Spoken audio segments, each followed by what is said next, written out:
That 91. Oh, wow. Yes. Yes.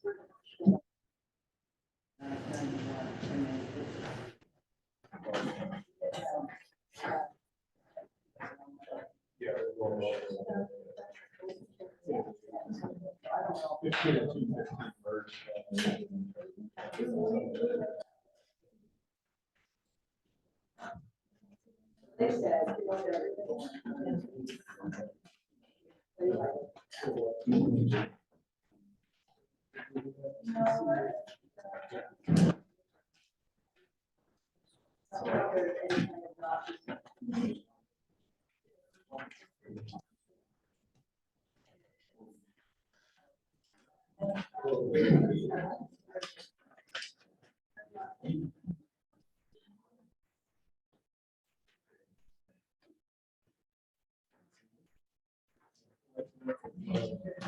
all the way to Las Vegas.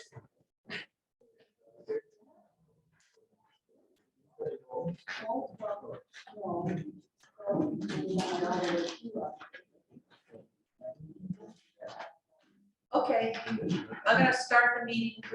Starting the meeting. All right, so we're gonna start with the work meeting. And the work meeting was going to be a presentation by Mike Chandler from Ashbridge, but he has sent his assistant Matt Goodrich to talk to us tonight. So Matt, go ahead and come up and talk to us about what you're here for.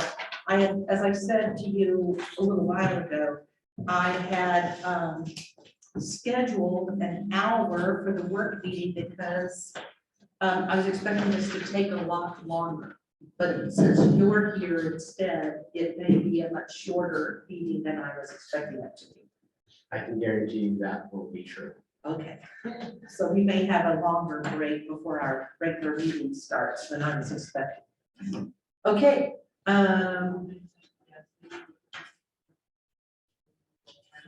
Is that somebody outside about to come in the door? Yeah. Okay. Want to go tell them they either be quiet, walk away from the door, or come inside, one of the two, so that we don't have to hear them.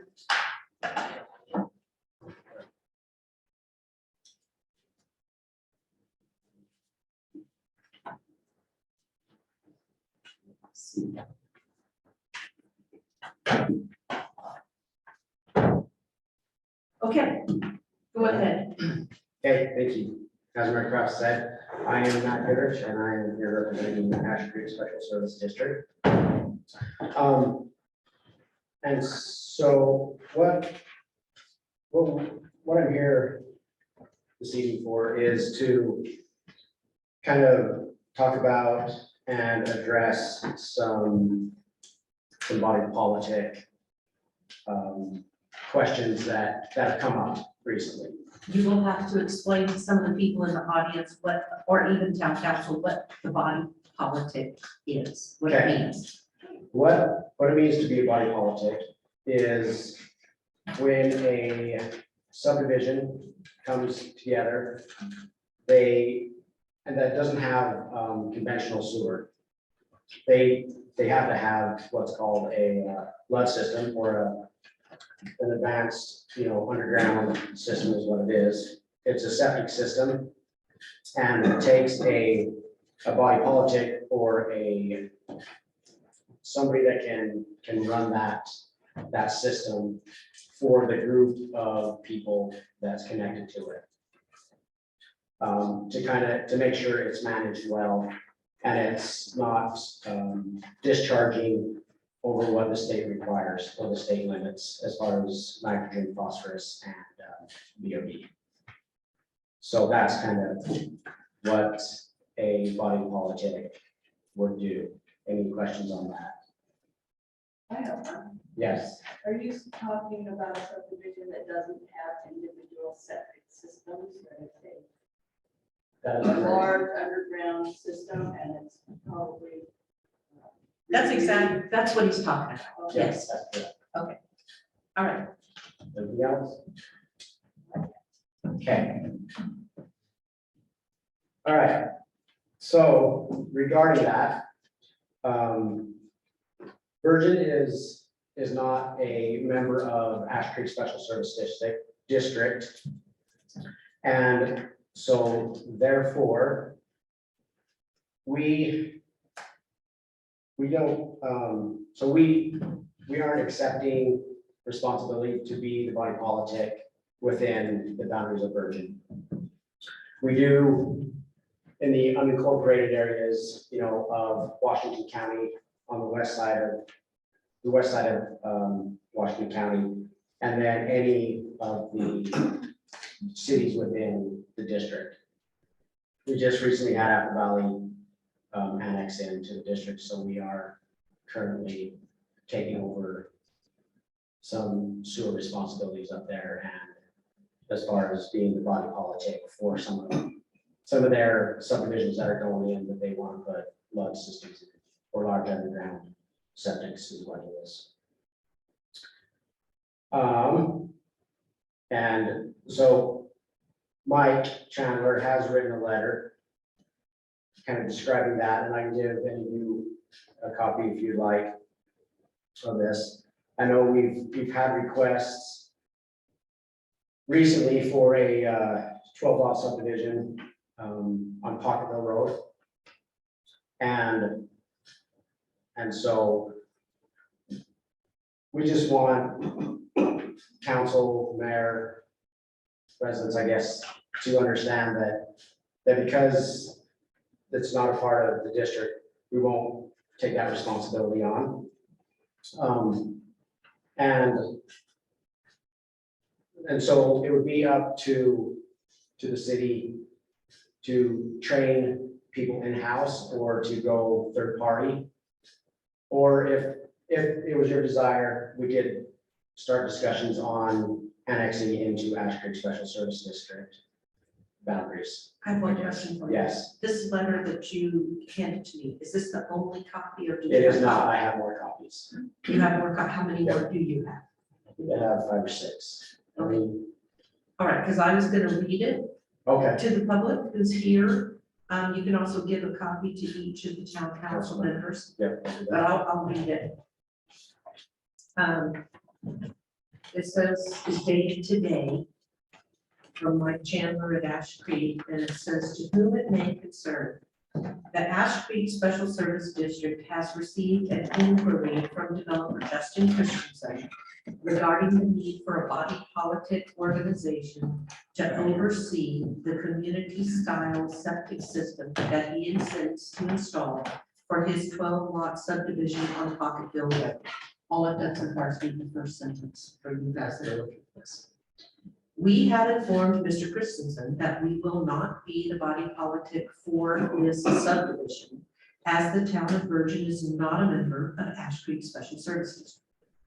Previously, the district has worked with Virgin on 2 large commercial developments for the purpose of serving as body politic to ensure operation and maintenance of these large systems. Weeping Buffalo and Virgin Comms. What's that? Is that Labrie Project? That's what they call it? Because he told me it was just Labrie Project and Weeping Buffalo. So Right, I'm assuming this And is that's- yes. Labrie. Okay. correct. In order to protect the Virgin River watershed and with the understanding that Virgin was pursuing both updating planning of long-term sewer solutions with Sunrise Engineering and similarly exploring funding options to accomplish those solutions. It is our understanding that Mr. Christensen has received preliminary plat approval and intends to move forward with construction drawing approval, but will require a designated body politic in order to move forward with the septic system as currently proposed. Although the district is capable of providing these services, we have consistently required that Virgin Town pursue annexation into the district in order to allow the district to operate within its appropriate jurisdiction in providing these services. If the town intends to continue with development approvals that require body politic services, we encourage the training of existing staff or the retention of certified professionals in providing these services. If the town intends to pursue annexation, the district would be willing to begin those discussions as well. So I just have read it, you go on. So now everyone in the room knows what was said. Perfect. I don't really have anything else to present. So if you have any questions, I can take some questions or, I will just summarize when I ran into Mike Chandler at the Water Conservancy District last week. He approached me about this development and he thought I had sent the developer over to talk to him, and I said, I have not. And so he said, I want you to understand, we will not be the body politic on not only this one, but not any others either. And so that they want the town and the planning commission to understand that if we grant preliminary plat approval to developers that need these underground water systems, that we potentially, this is what he said, that we're potentially putting ourselves in a legal situation where we are gonna have to handle those systems that these people put in. Because you guys won't do it. that is correct. Okay, So I have some questions. We met Yes, with Chandler 6 months ago okay, and told him that we would be pursuing joining the district once we had our review back from Sunrise Engineering regarding condensing housing. okay, He said that whatever our wastewater study shows is what they will abide with, like a 10-year sunset. Because I guess the district has, if it's up to him, it'd be one house for 20 acres or something.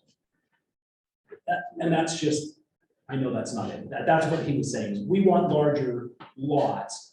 We, as a town, are wanting to provide affordable housing and some other things. And so the agreement was, we would pursue this with Sunrise Engineering, and once that was done, then we would go into looking about joining the district, so that we had a wastewater study that made sense.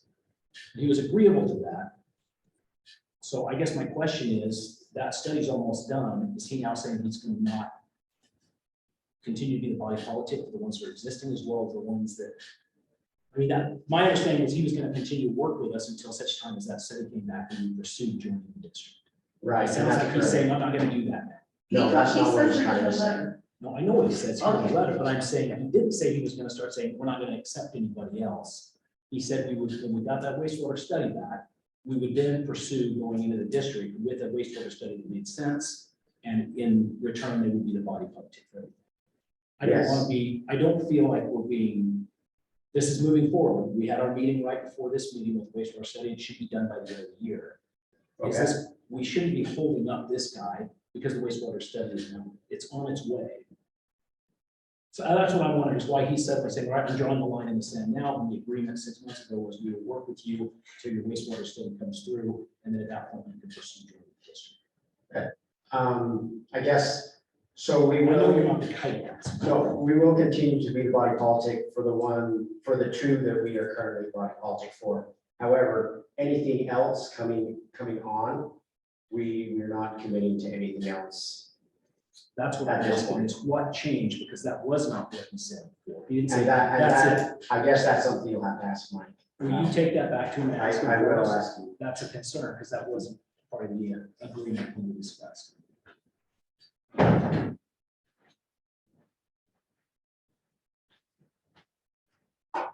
Let him know that wastewater study is scheduled to be done in December. Okay, And we had talked about going back to the council in that meeting, so the mayor, myself, and Mike discussing, we would bring it before the council at the end of that, to see if we wanted to pursue our own body politic or whether we wanted to join the district. I'm sure joining the district would have a lot greater benefits and a lot less cost to the town. Also, from what Crystal told me, Crystal said it's not going to be on the agenda in December. So we'll have a report We'll by have the time it something. comes back. okay, I can ask him about that for sure. Anything else? Do you guys have, hold on, Bob, Town council, anybody have any questions as to about this letter and what it means? I just have some questions about what's the upside and the downside, John? Well, I guess the upside would be, we would be the body politic at that point. But other than that, I mean, I don't know, to tell you the truth, I'm not sure. The downside, I don't know. I mean, as far as, there would be fees associated with being the body politic, because we have to pay guys and we have to maintain the system. So there would be connection fees associated with that, but. So yes, there'll be fees. That's what I was gonna ask, is there a fee to the town or is it a fee to the developer? It's go ahead. I was just gonna say a fee to what? For being involved out of politics. So those fees are to the developer. The town wouldn't pay any fees.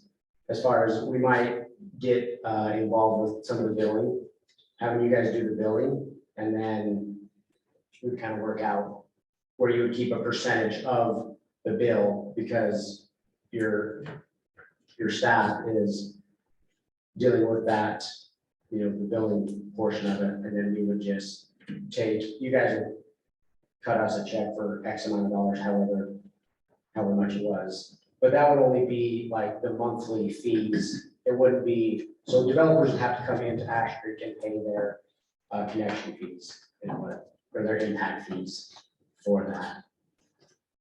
I can add to that. I mean, if we use a body politic from somewhere else, you either hire your own, there's other body politics in small areas that you could hire to move like for the town of Virgin. So that's not, to me, Right. that's not the big deal.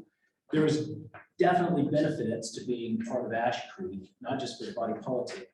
It's cart ahead of the horse because we're not there yet. But some of the benefits are, we are then in their master plan, when they're planning for future development and whatnot, they can include us as a town in the discussions and yeah, overall, just kind of what's going to happen with the district. So we become a part of it. It's not like we are joining the pooling agreement or something like that, where they then, say you have to have forced water irrigation, any of that.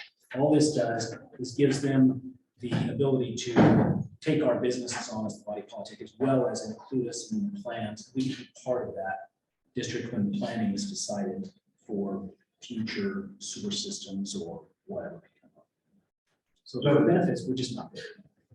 So this 12 lot development, then with each member of those lots would have sewer assessment monthly. That's correct. That's correct. Now, are you doing the hotel here in town? Which one? Mario? No, No, we're not doing that one.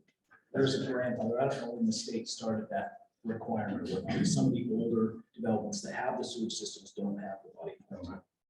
All the new stuff does. I Right. don't know if George Ordino's, I thought his restaurant was also part of the one you guys were body politic for, but he might have been right at that cusp. It may be, I'm not positive on that. Anyway, our wastewater study's there. We're just waiting for it. The reason we wanted to wait on the wastewater studies because they would only accept what we had, which is 1 acre per house. We wanted to see if we were capable of doing something more clustered. It appears at this point that there are going to be some options. I keep using that word cluster.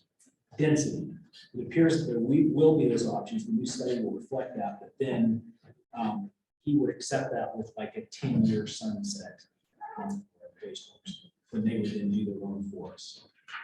You mean Mike would accept that? Right, Mike would Okay. accept that for like 10 years. But in any event, the way I take this letter is until such time as he reviews this study that we're getting, and we work something out, until that time, he's saying they will not be the body politic on any subdivisions that require that, and that the town would have to be the body politic. That's what the basis. That's what he's saying in the letter, but I'd like to have open that up to discussion because that wasn't really agreed upon initially. Okay. So we will have to have them It's come not gonna back. come out. copies with it. So if you just let him know, we're gonna have him, he's gonna have to I come. already know. Yeah, He felt bad he couldn't be here tonight. He had some family issues coming up, so. okay. All right. I want to have family issues every time I council meeting too. Right. Okay, we have one question here from a member of the audience. Are we getting away from having individual septic systems on each property No, for these 12 lots? for those 12 lots for that subdivision, that was what they are proposing. That they use a subdivision, community system. The subdivision has the option of how they want to build their subdivision out. They want to do a combined system. So if this is something that does roll out, they may come back and say, we're going to do individual septic tanks. It sounds like somebody is trying to shift an expense away from themselves and into somebody else's wallet. Probably. If That's- we- Yes. When I bought my lot, before we closed, I had the land checked to make sure it would accommodate successfully a septic system. I paid for the lot and then I paid to have a septic system. I Most, stood there watching it being done to make sure. That's not gonna happen here if this goes through, right? if this applies to subdivisions, new subdivisions. But a subdivision is a bunch of lots, individual lots. When they- Individual owners, individual taxation. When they come There's a- in for the preliminary plat, if they want to have increased density and smaller lots, they would have to, for Oh, you example, mean like they're we not have gonna have a decided, big lot? like we have decided, we have plenty of lots that are not 1 acre. There's not even half of them are an acre or more. Most of them are less than an acre because they were able to cluster. But that particular place, the way the land is, there was enough for everyone to have an individual septic system. But some of the other places, the way the land is, they do not have enough room. And they're And, trying for to keep the example, value of the land up, huh? this place. It sounds like it's about money. It's not, it could be, but it's not necessarily. It could just be that the subdivision's looking at it saying, look, we can drive the prices down. We don't have to worry about cleaning out tanks, all those within the system. It could be the topography. It's down below the water tank where the hill may not accommodate good evaporation of the leach lines. I mean, it could be a number of things. but- So something like this then increases the value of the lot that really won't accommodate a septic system. Or did I miss the money flow here somewhere? Just think of it as it can be one or the other. It isn't, there's benefits to one, there's benefits to the other. It isn't necessarily a money grubbing type of thing. It's just looking at all the factors and saying, we think this is the best. I wasn't It's implying money okay, it's growth. okay. I understand. I'm just telling you that there's benefits both ways. Okay, So, all right, so when we we- do one of these lead systems, No, I'm not referring to you guys, I'm referring to the developers. and the- right, and I don't know how he's gonna work all that, but we do require, they would have a septic tank. And then from their septic tank, it would flow through a collection system to the lead system at that point. And so I'm not sure as far as the money aspect of it, where One of the driving factors can also be to drive down the How nitrates. does the town benefit from all this? What do you mean? from having That these, system is irrelevant. you mean from having these, being body politic on these underground systems? Instead of the individual septic system? How does the rest of us benefit from them doing it? I can answer that pretty easily. Pardon? All I right, can we'll see answer that if for you, you easily. I'll see In if an I individual agree. septic system, you're putting a lot of nitrates out in the soil. These systems that have a body politic, they're required to be 90% clean of nitrates. And so the body politic is making sure that this system is producing less nitrates that leach into our river and pollute everything. So there's some real benefits to having a combined system like that. Yeah, it may cost more to some of the individuals in there, I don't know. But there's some benefits to have. And that may be what they're driving, why they're driving is they want to have a greener subdivision. But on the other hand, it also requires more than likely, out of all the different options that you talk about, if we are not annexed into Ash Creek, that means we have to hire someone who does this. Who pay them a salary to maintain this for the town. And when something goes wrong, the town has to fix it. And when there's repairs, we have to pay for it. If And the, is it really, Okay. how does that benefit the town? if the homeowner doesn't make the monthly payment, who's responsible? what happens? Town has the capacity to levy those against the homeowners. That's the way it always works. If the homeowners association owns something and does not maintain it, the town can then levy against them. It's not written because we don't have a body politic right now, but that's the way it's done in other places. So the town's gonna have to make the payment and then sue the property owner to get it? No, the town needs to get a body politic and write ordinances, which we don't have yet, so. So, enough, okay. I have one question from April, and then I have to talk about something. Crystal just sent me a text about something that's supposed to be on the work meeting that we didn't put on the work meeting. Yes, April. Okay, that, so Virgin is not a member of Ash Creek. How was an exception made for Weeping Buffalo and then? I don't know that he would be able to answer that. And well, what would be your responsibilities since they are under your body policy? I apologize. Can you repeat the last part of that question? So because you are acting as the body politic for those projects, what exactly is your responsibility during the construction and for the ongoing operation of those systems? Right, so we have an inspector out here inspecting everything going in, as far as all the collection lines and the installation of the lead system itself.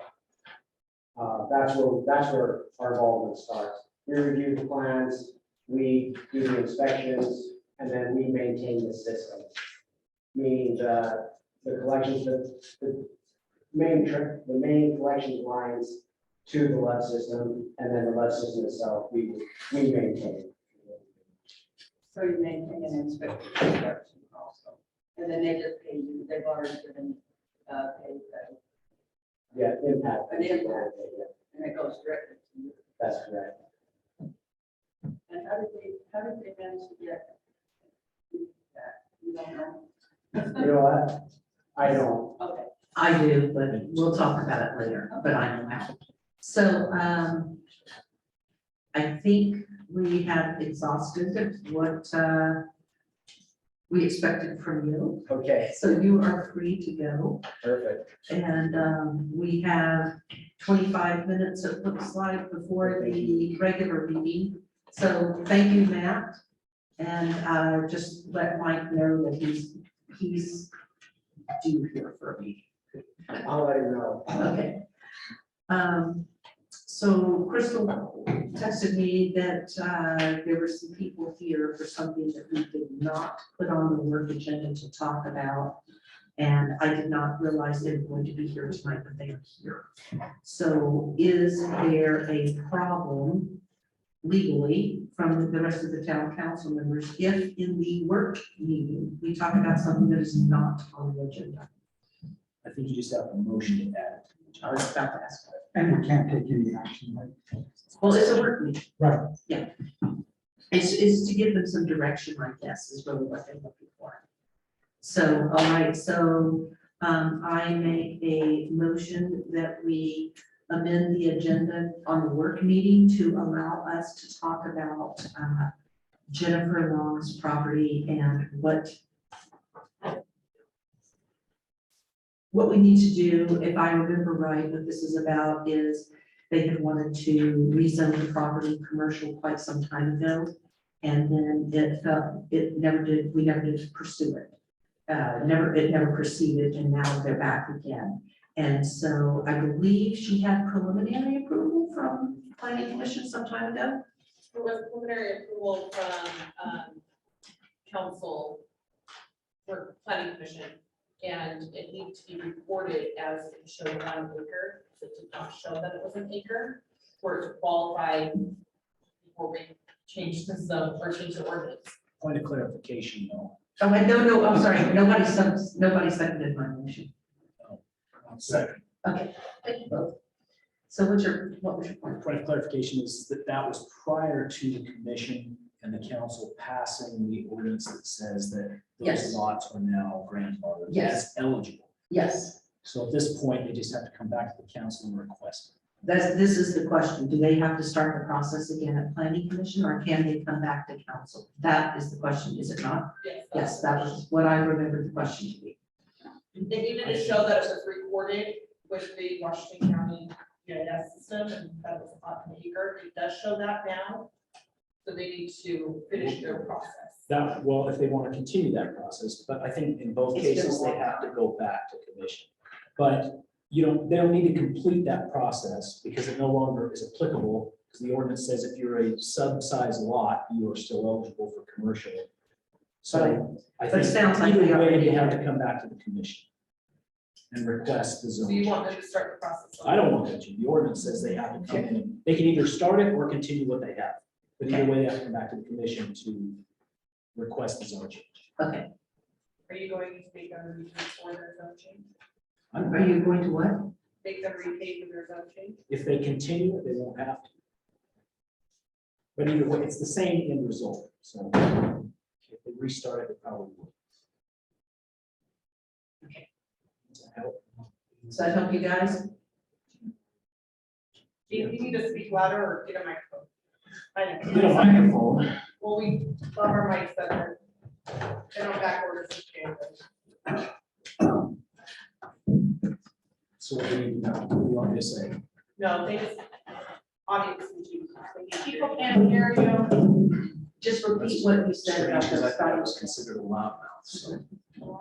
Just repeat what you said about them going back. What I said is you've started a process and you can, and you paid for that process. In either case, you have to go back to the commission. The process that you started isn't applicable anymore, so you don't have to continue that, but if you don't want to repay the fees, you just finish the process that you started. Go back to the commission, show that it's an acre, and then it comes to council for final approval for the zone change.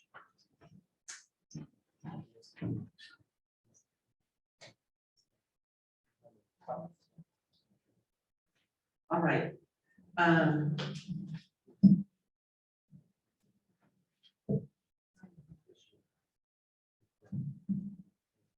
Sean, is Sean talking to them about their issue? Okay, all right. All right, then, we will take a break until the 7 o'clock meeting time. So we're on break.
Yeah, because he doesn't have the. So that's what I call. Okay, now I gotta figure out.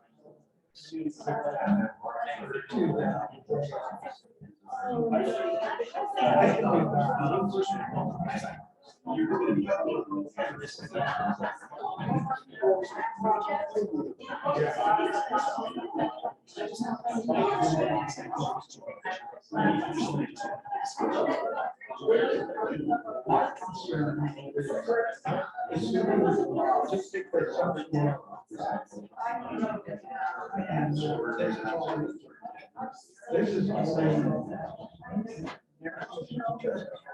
That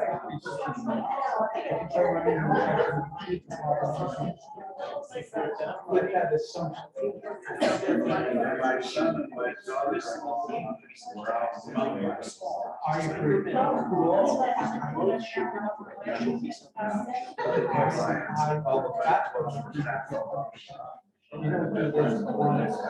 This is what happens when you do business like this.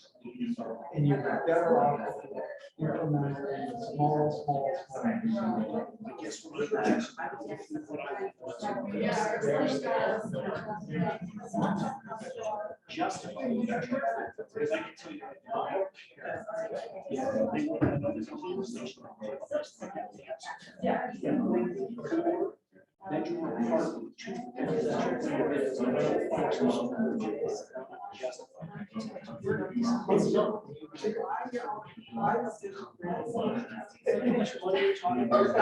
But now I'm looking at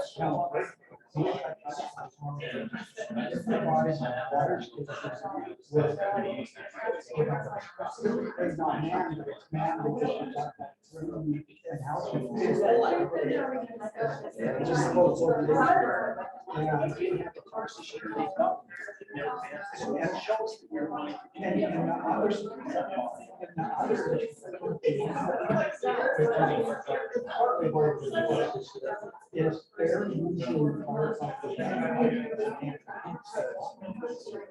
and so what they've got now which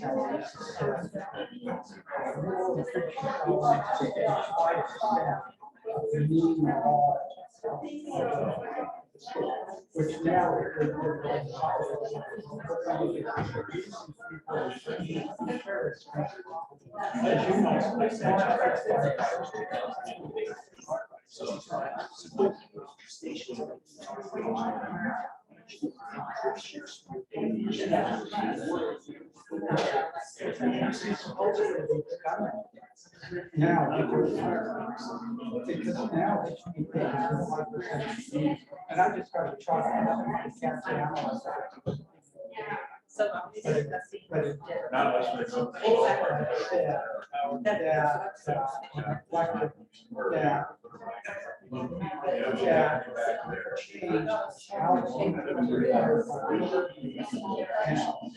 We don't know if that's the building. I got one, see if the truck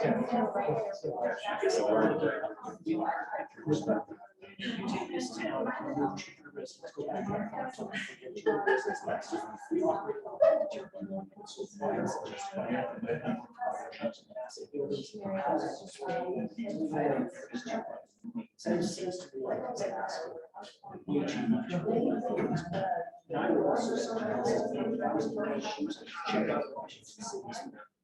Washington City, how they operate, how they do their these guys are trying to run their businesses. We talk about charge this No, okay. Then they argue that.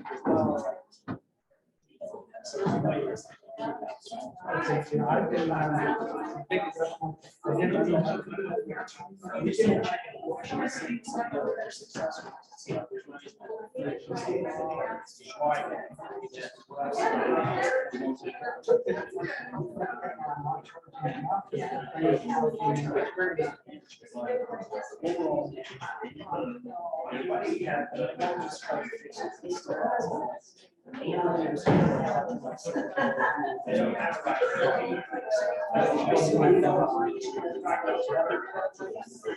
Somebody.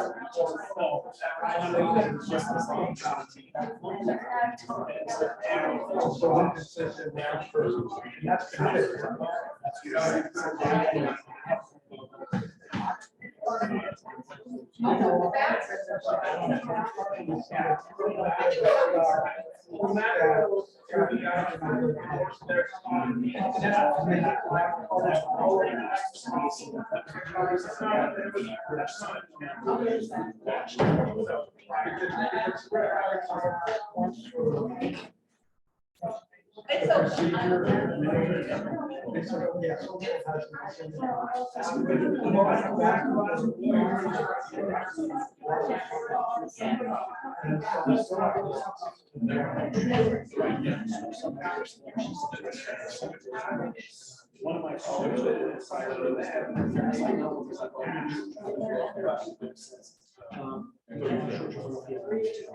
That is not true. Sucks for you guys. Please just grab that number. It's not really this guy.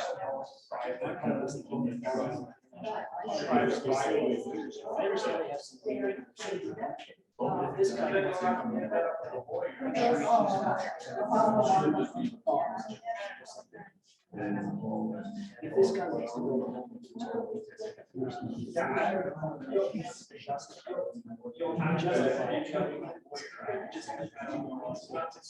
That's the reason. Looks like. I just want to check. That was my feedback.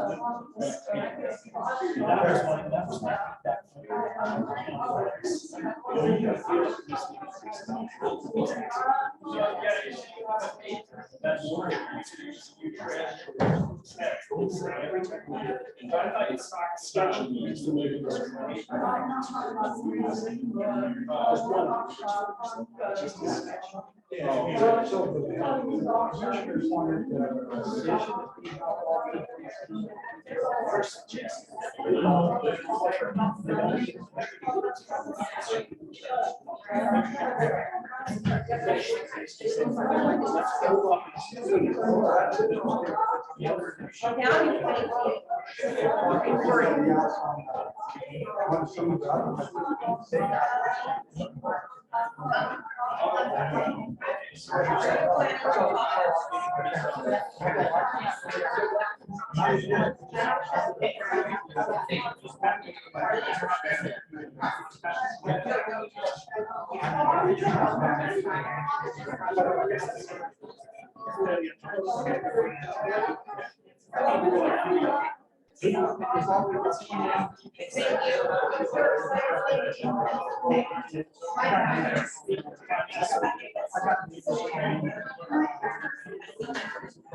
So this is about 9.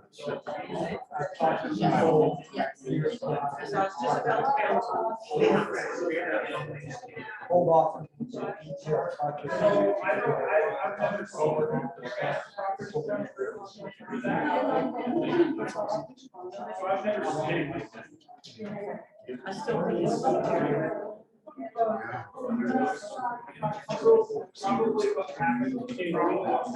I still think it's.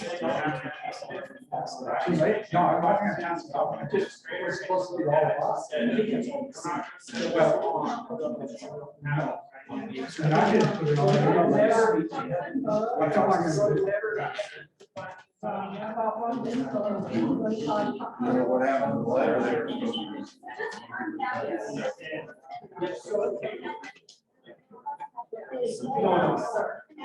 You get today or tomorrow. You'll get it. Ours is next month. So we take care of this.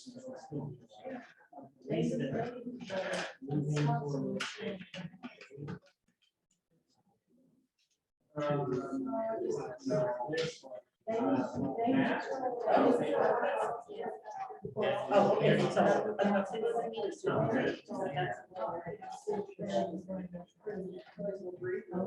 It probably depends on what.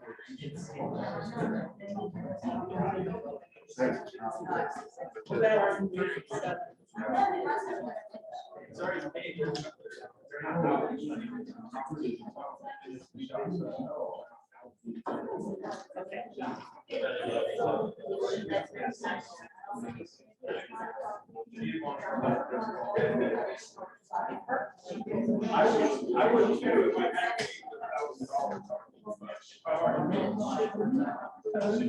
if I had and then provided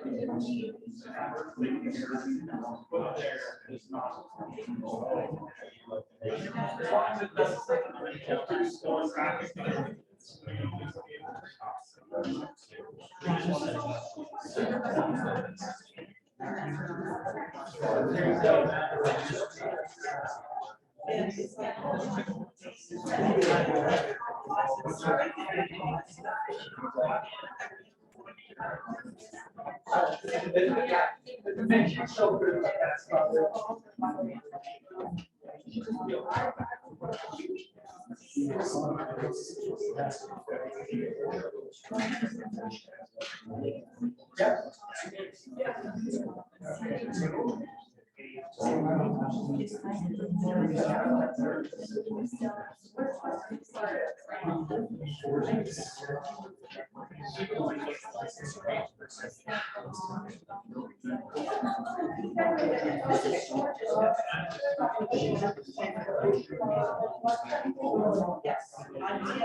You think we're gonna get done early after acid?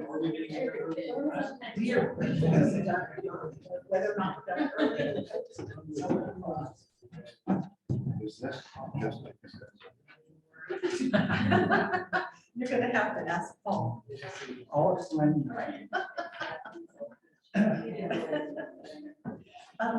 I got a text message from Kim who said that meeting was off. The Kilston was. I got a text message from him who said it implies in the hearing that's been set that tax increases will be. I don't know. That'd be nice, and maybe you can be back in town. Yeah, because I wasn't gonna be here for it. Not that I know of. I guess I should check my email. I'll let you know. Give me a second before. Well, it wasn't the fire district meeting, it was that tax increase meeting. It's a fire district meeting that's holding the tax. increase. Oh, okay. So So that's been canceled because I wondered. I don't know if it has. Hang on a second. Okay. Check. So we can start on, know by the time we get to meeting.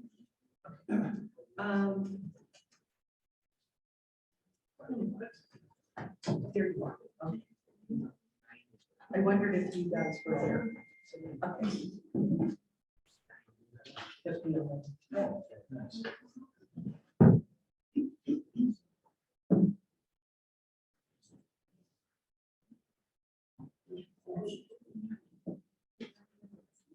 All right, it's 6:59. I'll go ahead and call the meeting back to order for our regular meeting. I forget this every single meeting, but I forget about the opening thought or prayer. It just never crosses my mind. So my go-to is always Lord.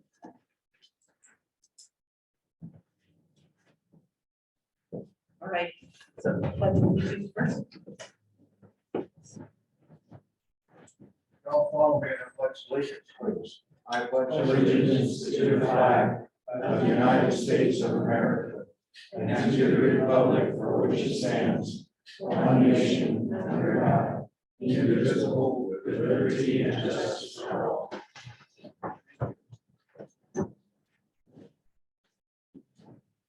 You'll join me in prayer, I appreciate it.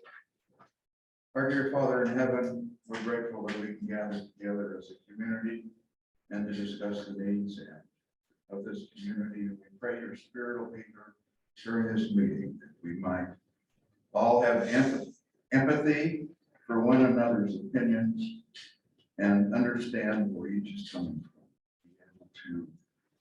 Be able to feel and understand and still be friends when it's all over.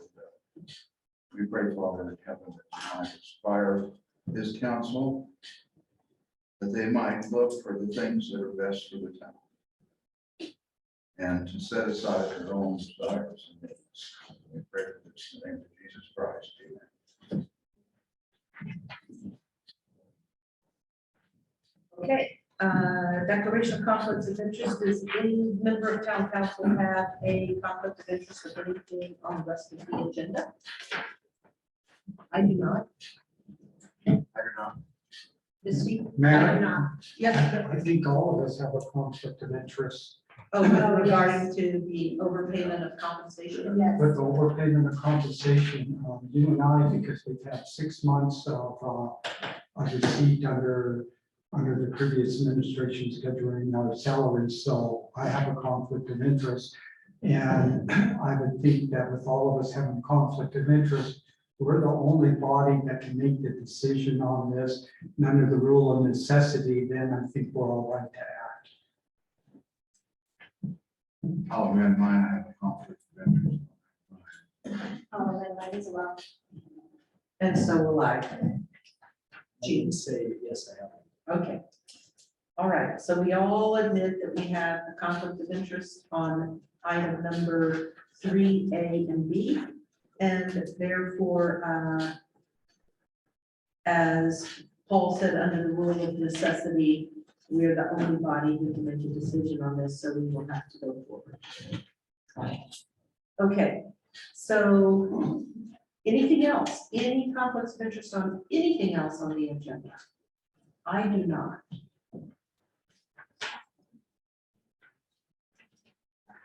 Any of the rest of you?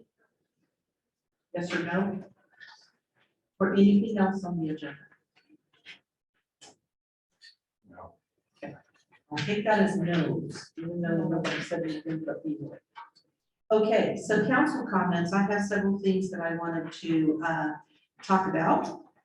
So I want to let you all know, I had mentioned some time ago back in August or September that I was applying for a grant for the town hall. And we got notified last Friday that we got the grant. And so we've got $50,000 to toward the new roof for the town hall, plus to update the heating and air conditioning for the whole town hall. So with our 25 that we put in our budget we put $25,000 in the budget. So we have $75,000 to spend altogether for new roof and for the heating and air conditioning update, and we have to spend all of the money by June 30th. So we will be getting the contract from the state for that momentarily. We have to sign it. And then they'll send us the check for our $50,000, and we have to spend it all by June. On that, on the town hall. Next thing, Crystal, did you figure out if you could get online? It takes a minute. Okay, go ahead and do that while I talk about the rest of the things. So I was asked by a resident if I could give an update on the status of water connections, and it looks like out of the 1,000 water connections we have with the Water Conservancy District under our contract, that we're right around 700 right now. So we have 300 left, and with some of the development projects that have not yet been approved, but some of the parcels on Weeping Buffalo, some of the ones along the highway, if they come in with what they might want to do, that would take up a huge amount of the 300 that are left. But that's where we are right now, 700 of our 1,000. The water concern, remember last month, I also talked with everyone, I put the charts up on the screen for the study that was done by the Water Conservancy District, showing the status of where we were going to be with water in the next year. And that we were going to be out, they were going to be out of water for further development, the county that is, next year. And then they had some sources of water that were going to come online. And then 5 years after that, we would be out of water again. Meanwhile, at the Water Conservancy District meeting last week, they got notified from the U.S. Department of Fish and Wildlife that they're coming back and reopening something called a biological opinion on the Virgin River. And the last time they did this biological opinion was 1982, when they were doing the Quail Lake Reservoir. And Zach said that when Barbara Fagelli, the attorney for the Water Conservancy District, retired, she told him the one thing you never want to happen in this Florida Wildlife Department to reopen the biological opinion on the Virgin River. And now they're reopening the biological opinion on the Virgin River. That has to do with that, looking at endangered species in the river. And that is going to put a halt to the while that survey, while they're redoing their biological opinion, it's going to put a halt on all the other water projects that they're looking to bring online. So, as Zach says, he's not sleeping at night. Okay, did you get online? Not yet? So in the meantime, you don't have to sign in. I don't need you to sign in. We just pretend you're a member of the public. So Jean and I have been working on making this kitchen right behind us into a commercial kitchen that can be used for many other things. For now, the way the kitchen is, when we got the grant to restore this old church and to add the kitchen, we wanted to make it a commercial kitchen at the time, but could not because it was just too expensive. But now we have the money that we could pursue doing a commercial kitchen. So Jean and I have been working on getting what would be involved in doing that. And that's as far as we've gotten, taking some of the steps to see what would be involved. So I thought everybody should know that's what we're working on. So do you have it up yet? Okay, so I want to find a map. You can find a map on there. I want to show everybody this. Should be able to. It's called Virgin Water Service.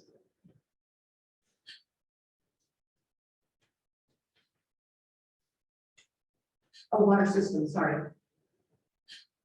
The third, That one? that, Second one? yeah, the second.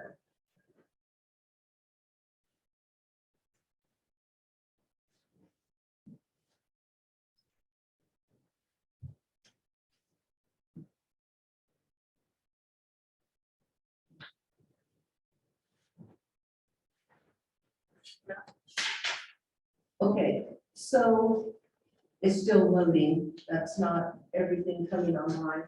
But what this is the ArcGIS, our town engineer has prepared an app. Well, actually, you just download the ArcGIS app onto your phone. And what you were looking for, if you guys are at all interested, is ArcGIS Field Maps is what you download. You put in Virgin Water Supply and you can see our water system. Now, I know for a fact that there's an error on there. There is a water meter and a fire hydrant that is not on there. So it's not showing everything. It should light up with all of the water meters and all of the fire hydrants. I want you to show all that.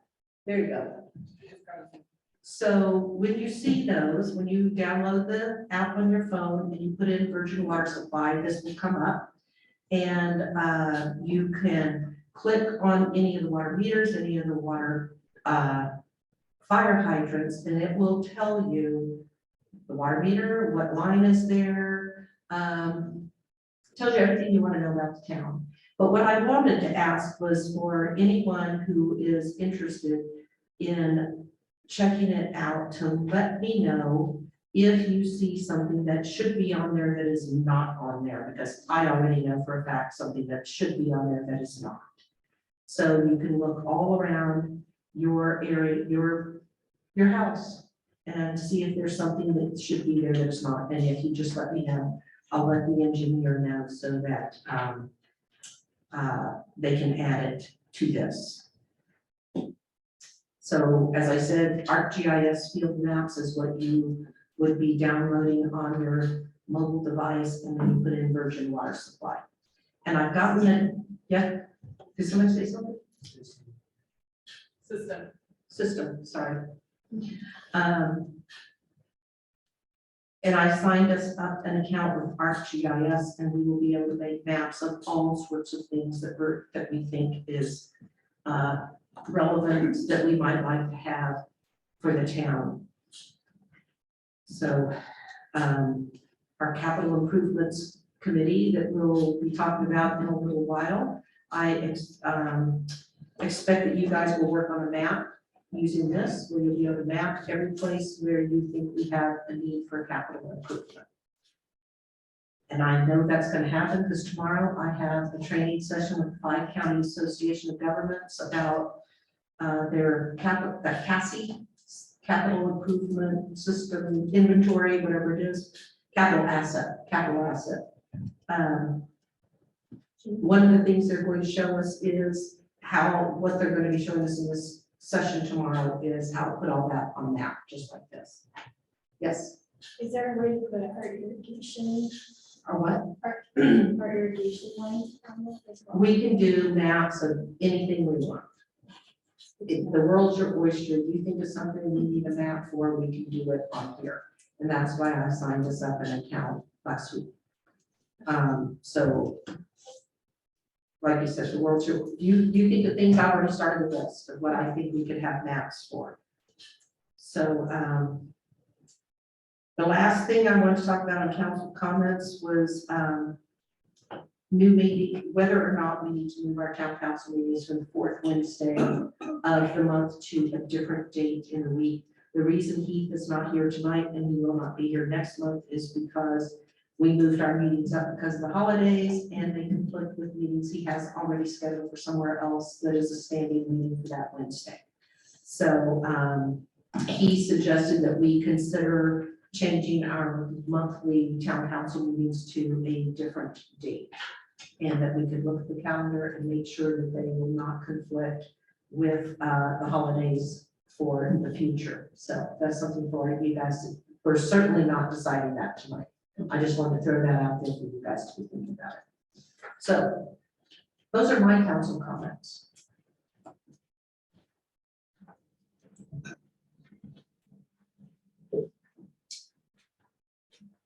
I ended up having Crystal submit items to the town council just for your packets.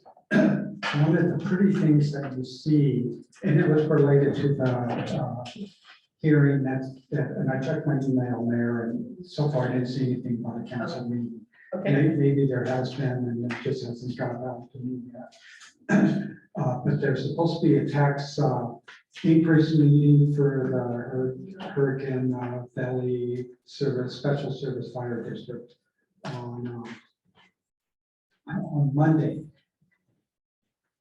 This item, Crystal, this one's not for, this is a one really that I wasn't supposed to submit for public consumption because it's actually going to be part of the presentation by the fire department. then we will not look at it. Well, no, you can look at it. That's why I gave it to you. But I don't think at this point, it still may be in draft form, but I wanted to make sure that you had all the information related to this hearing beforehand and so you have an opportunity to provide input. Okay.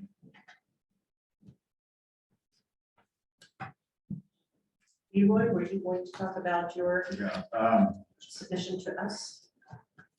each month, I do kind of an analysis of where we are in relation to budget on the finances for the town. And this is done so that the mayor can look at things and decide, why aren't we making as much money as we projected? Or why are our expenses not more? Why are our expenses more than we projected in our original budget? To date, as of the first 4 months of our fiscal year, we have actual income of $310,000 and expenses of $147,000, which gives us, we call it a profit, or an excess cash of $162,000. And when you compare that to budget,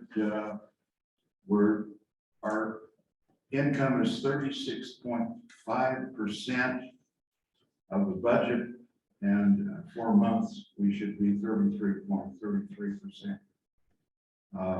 When you look at expenses, we should be again at 33.33%, and we're at 22.61%, which shows the mayor and the council is watching the expenses. When you look at the ones that we can really monitor on a basis of salaries and things like that, we're at 33.21%. And of course, we should be at 33.33%. We had budgeted to start with an excess this year, and we've done that on purpose because we know that we need to have extra funds to fund the new water tank. I don't know if the mayor's going to make a statement about what's going on there or not. Oh, I had a plan to, I forgot about it. You want to go back and do that on. Or if any members of No, council I- have comments or questions on this, I'd be glad to entertain them now or later.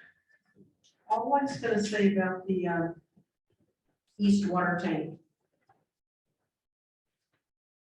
Here, the last time we applied for the grant, I thought we got, my understanding is that the grant we had from the state was going to cover everything over the 400,000 that we were contributing. Is That's that correct.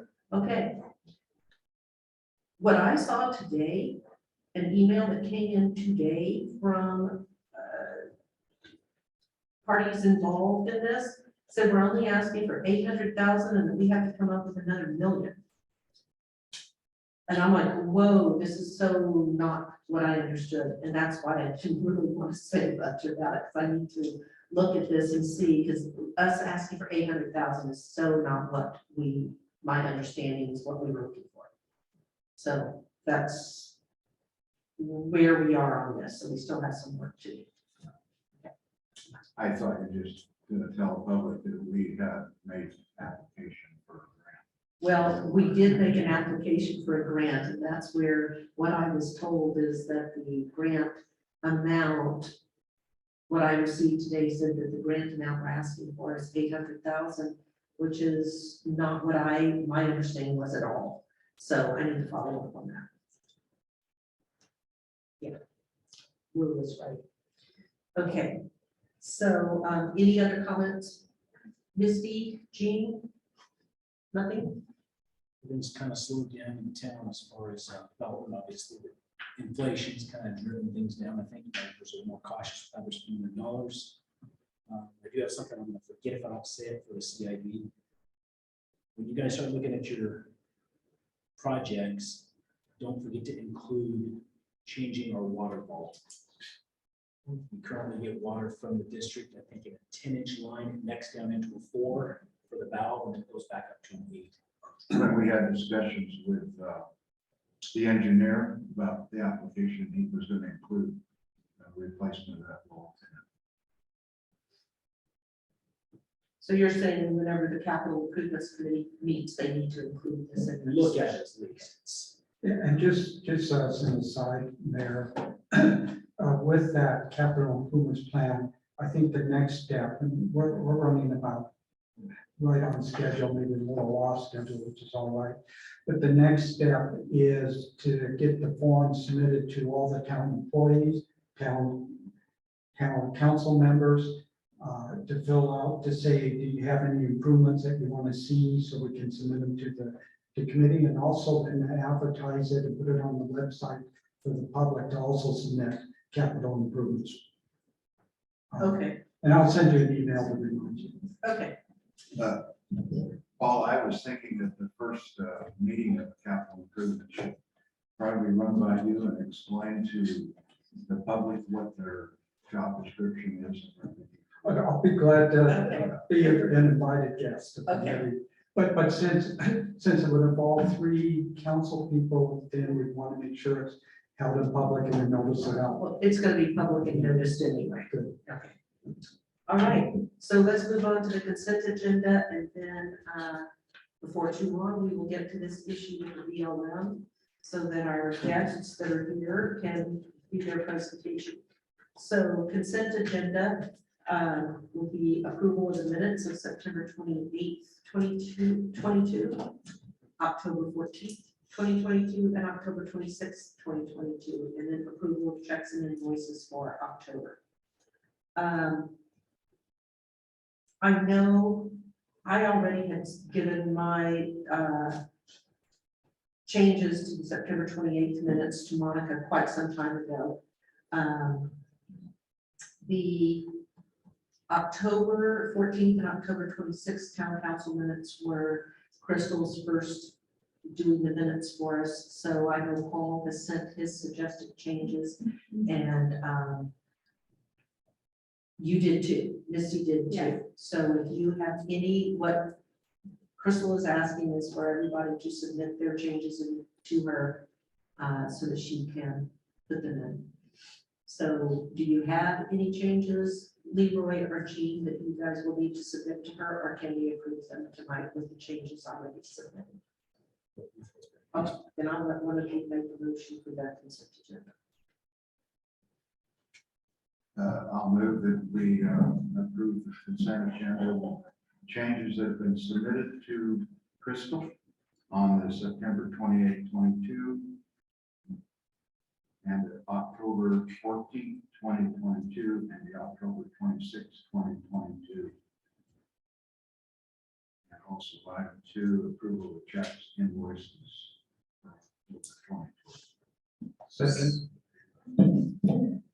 Okay. Misty? In favor? Yes. Leroy? Aye. Jean, aye. Jean? Aye. Paul? Aye. All right, open forum.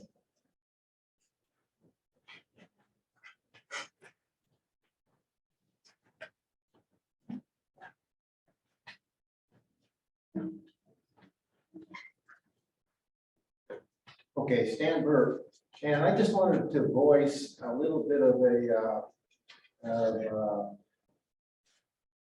not happiness with the town's maintenance crew. We had a water leak a couple of months ago, and it came out and got repaired.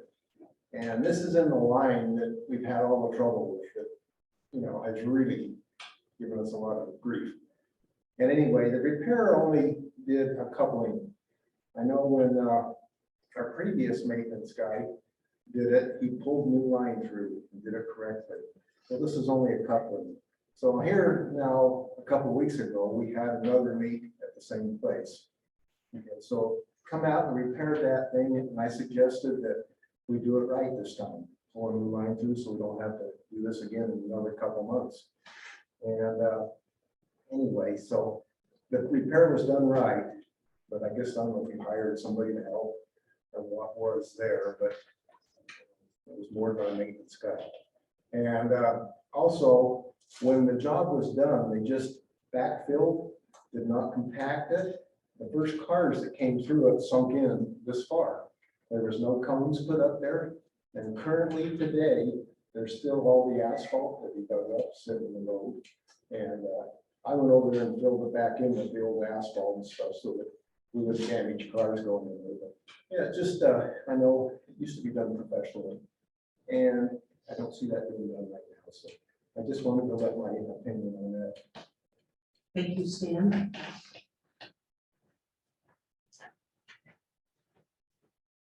Anybody else? Sean has no comment. Jay.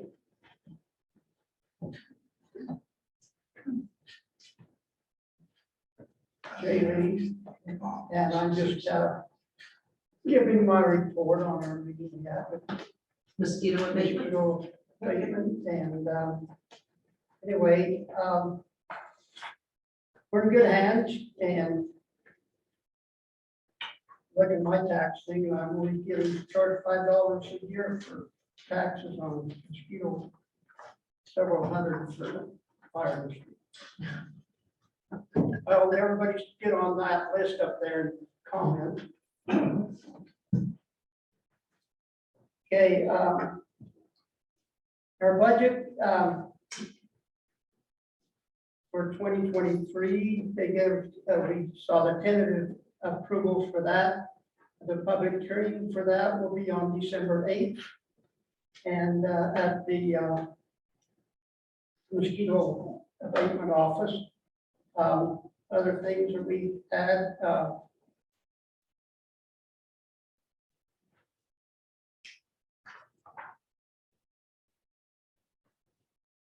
we approved their, everything they had, their capital facilities plans, they've done a lot of things, updating things, they got brand new lights in, LED lights, it makes a lot of difference, they've redone their lab. And other thing, mosquito surveillance report. They have 6 employees hired this season. The trapping is not as high as it was last year, but they've gotten a lot more mosquitoes to trap. And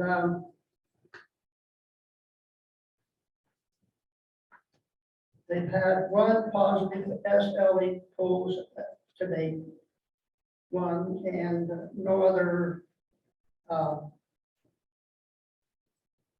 any of those things we don't want.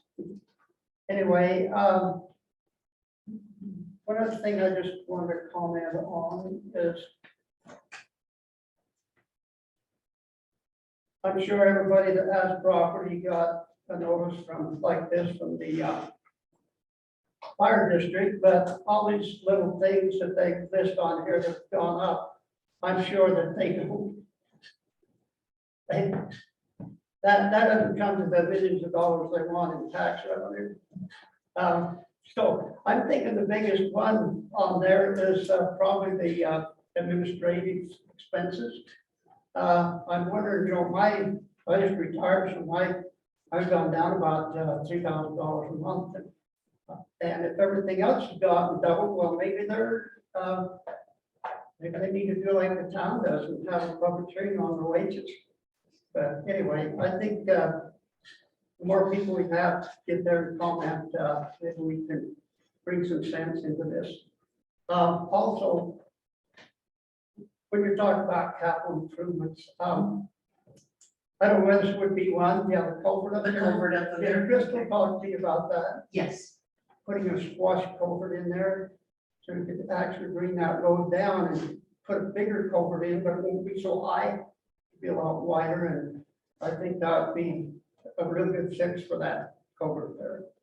I think a field trip is going to be in order for our capital improvements committee.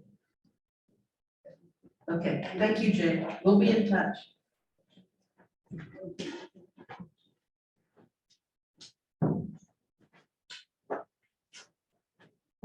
Remember, So Cameron, Spendlove. I had comments on two things. One, I haven't heard any talk to me for quite a while about adding the light next to the steps over here. I know we've talked about it before, but I just didn't want people to forget about it. okay, And then the other thing, I brought it up in planning and zoning, but I don't think this is a planning and zoning issue. I don't think it's a land use issue. But what I would like to encourage the town to do, or you guys to do or consider, is adopting a resolution limiting the ways by which an HOA could enforce their standards. Specifically, I think the town should step in and bar any HOAs from enforcing their standards through eviction or threat of eviction of any resident in that community. So that was just a suggestion. Thank you. did you bring that up before? I talked about it a little bit in planning and zoning. This Oh, is in the first- planning and This is zoning. first time. Cameron? Sure. Do you have any examples of what's happening? There was a member of the community over in a subdivision that was sent a threat of eviction for non-compliance, for inadequate landscaping, and for their dog kennel being visible from the front sidewalk. So I assume this was a tenant, not a homeowner? Was a homeowner, not a tenant. I have no problem with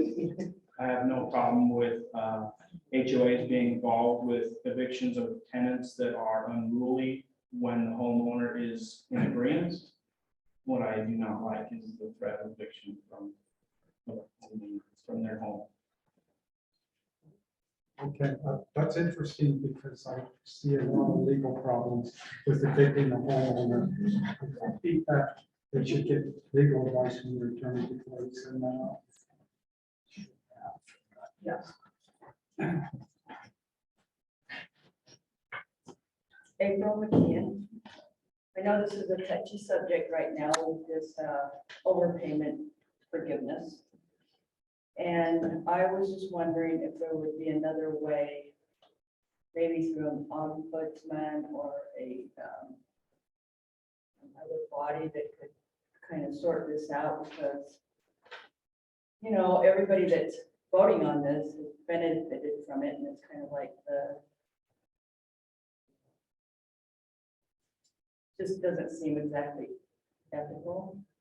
And I know that maybe perhaps it wasn't intentional, but ignorance of the codes and the law is really not an acceptable excuse to have this overpayment. And then everybody, I know you recused yourself, and I understand that you're the only people that can vote on it. But is there another way that somebody could take a look at it and make a decision without it being people that benefited? I'll call the ULCT and see what they recommend, because I know like the ombudsman that the state has does land use issues. So I can call ULCT and see if they have a suggestion. Okay. I don't have a problem with that.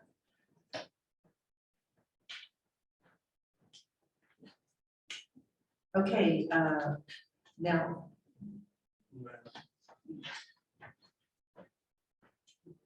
Okay, yeah, I just want to make sure that this isn't something that belongs in the public hearing that's coming up. But I think not, okay, I think I'm okay. I'm Bob Kelly, for the record. I'm a 20+ year resident of the community. My wife and I love this place. I want to make two separate statements here. I wrote it down so I wouldn't just keep talking. First, congratulations to the entire council for handling the much needed correction of the procedural oversight error on the much needed payroll increase in county elected and appointed personnel.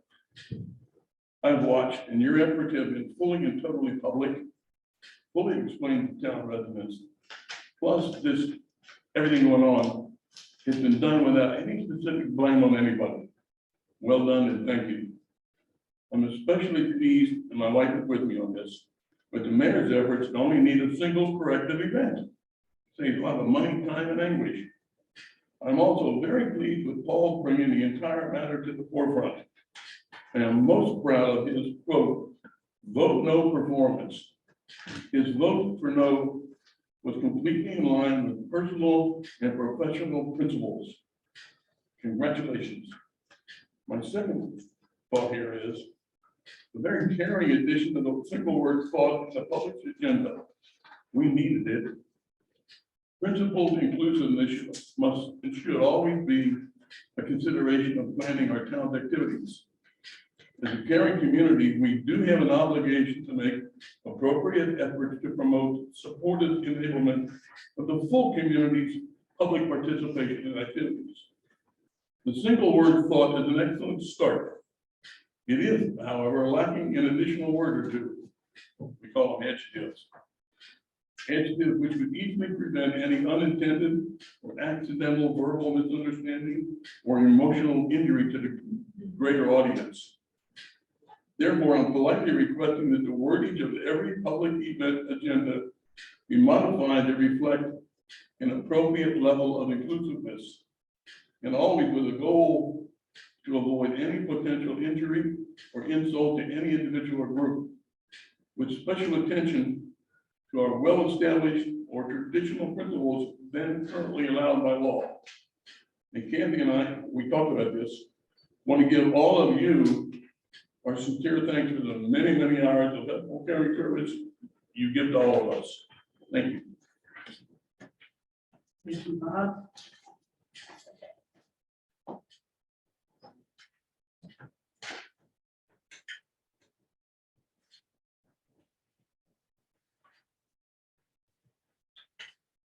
Anyone else before we move on? All right. So the next item on the agenda, the BLM has asked us to sign a memorandum of agreement with regard to the property, BLM property surrounding the BMX track, where they plan to put it up for competitive bid. And two women are here tonight, two representatives from BLM are here to speak a little bit about it. So, Amber, if you would come up and talk with us. Hi, thanks for having me. Sure. I'm Amber Van Elton. I'm an archaeologist down at the St. George BLM office. I brought my coworker tonight, Shauna Dow. She's the Lands and Realty Program lead, in case this leads to some questions about the actual sale, because that's not my expertise, and that's not really what I'm here to be on the agenda for. But I know there might be questions, so I have brought my expert. The environmental assessment for the land sale was done a few years ago. And as an archaeologist, as a federal archaeologist, we always review whether there are any significant archaeology sites in the project area. And if so, will the sale have an adverse effect? And If the sale will have an adverse effect, then it's up to me to put together a treatment plan on how to resolve the adverse effect at the site.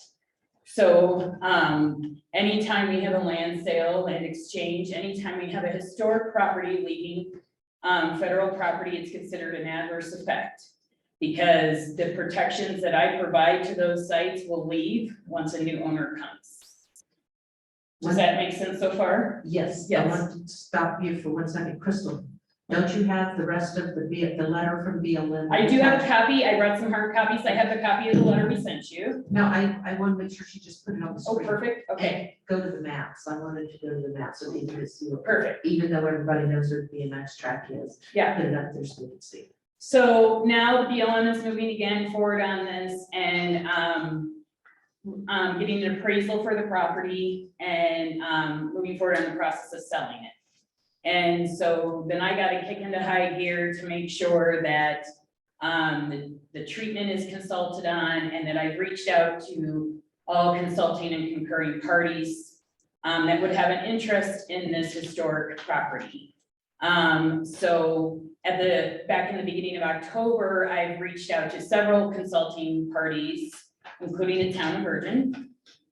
Just so you guys know, under the regulations that archaeologists follow, it is required that we reach out to municipalities when a historic property is going to be affected near your town or within your town boundaries. You don't have to be, but we do reach out. So of the 3 that I reached out to, the town of Virgin is who has replied, the other 2 declined. So for instance, one of them I reached out to was the local historical society. Washington County. Washington County Historical Society is one of the consulting parties that I reach out to. So a letter came to the town of Virgin at the beginning of October inviting you to be a consulting party in this process. And so we've been moving forward on that. Part of the resolution of the adverse effect has to have a legal binding agreement that recognizes the responsible parties and recognizes what the treatment's going to be. This one is not a super complicated archaeology site, meaning there's not like habitations or structures or so we feel that the treatment can be identified just in the memorandum of agreement. Sometimes we have a separate, more expanded treatment plan. So it ends up being an MOA with a supportive treatment plan. So the meat of the treatment here is in the stipulations of the MOA. I've been in discussions with Monica. Yes. And Jay Lee, some other folks. And so right now, the task at hand is to try to get the memorandum finalized, executed. If this is something we all decide that we're in concurrence with, the next step would be that the town sign it, the BLM sign it, and then it will go to the Utah State Historic Preservation Office. They're the last people to sign, and then the memorandum of agreement is considered executed. I will also point out in the memorandum of agreement that the BLM is still the responsible party. So if something were to happen, the BLM is still responsible for making sure the treatment happens, not the town of Virgin just because you signed. So the first letter under stipulation identifies the roles and responsibilities and identifies that the BLM will coordinate and oversee all the actions to the agreement and is the responsible party. Really what we're asking is for your input. Do you agree? Do you think this is a good treatment? Do you have input that maybe people don't consider? And so it's a consulting process with the town to see if we've all agreed on the treatment. There may be some other numbers in here that you have an interest to, but the meat of this is under stipulation 2. I did go out on a site visit. This site is what we call a historic artifact scatter. The nice thing about historic sites for archaeologists is that we have the written word. in comparison to a prehistoric site where I can't just look up what the people did. Crystal, can you move to some of the pictures? Sure. You said a scabbard. I did, I sent the Yeah. site form that goes along with it. Yeah, I want her to just Sure. share it for us. The people would see what you're talking about with regard to scabbard. So when archaeology And that's sites, the- yeah, when there might be, there's the cans right there. if you Yeah, can a bunch see 'em. of hands. When archaeology sites get reviewed professionally, not all of them are significant. Not all of them are considered to be important. There's criteria that we compare them against. And the reason that this site was considered to be significant is that we did feel we had not maybe exhausted all data potential, just by doing the survey. So that's why we made it significant. And that's why the treatments that we have identified for this site, mainly include research. An archaeologist will go back out to the field and they will look at all the artifacts that have maker marks on them. They'll pinpoint where all the artifacts are, and that will help us contribute to the date range. But again, we're very fortunate here that I have people I can actually talk to or records I can actually look at too, but that's not always the case. Sometimes it's scattered out in the middle of nowhere, and so the maker's marks are really what can tie in the date range. And so what we'll do is we'll do an exhaustive archival search for it. That means that I'll look at every map that exists of the area. I will look through all the digital collections of the Marriott, the Sheraton, what you have here. And I will end up writing what we call a historic context, which should be the story of the site. From what I can tell so far, the site is a pretty small use. It seems to date from the 50s to the 70s. And yes, as archaeology moves forward, so does time. So archaeologists consider anything 50 years old potential for a site. So now some sites are from the 60s or 70s, and we do record in the sites. So there's my sites in here too. But so the actual meat of the treatment is coming, right? This doesn't stop. This might not be the last time you see me. I will, follow up with looking at records here. I will put out an interest here with your town to see if anybody wants to do oral histories and talk about it.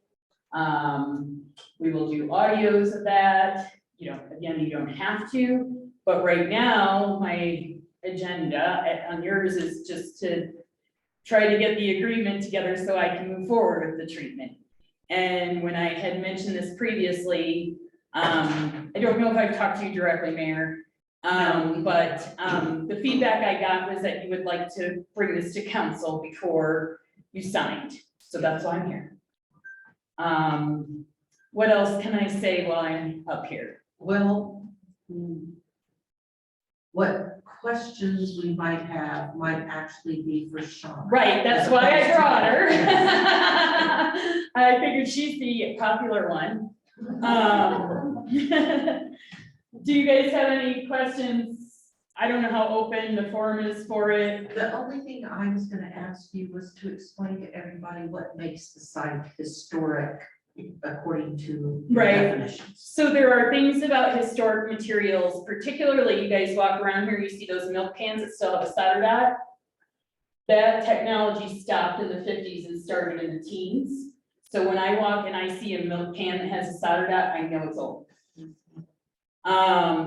This site doesn't have it, but sometimes you'll see what we call desert varnished glass, amethyst glass. And that's because the technology of glass making changed in the 20s.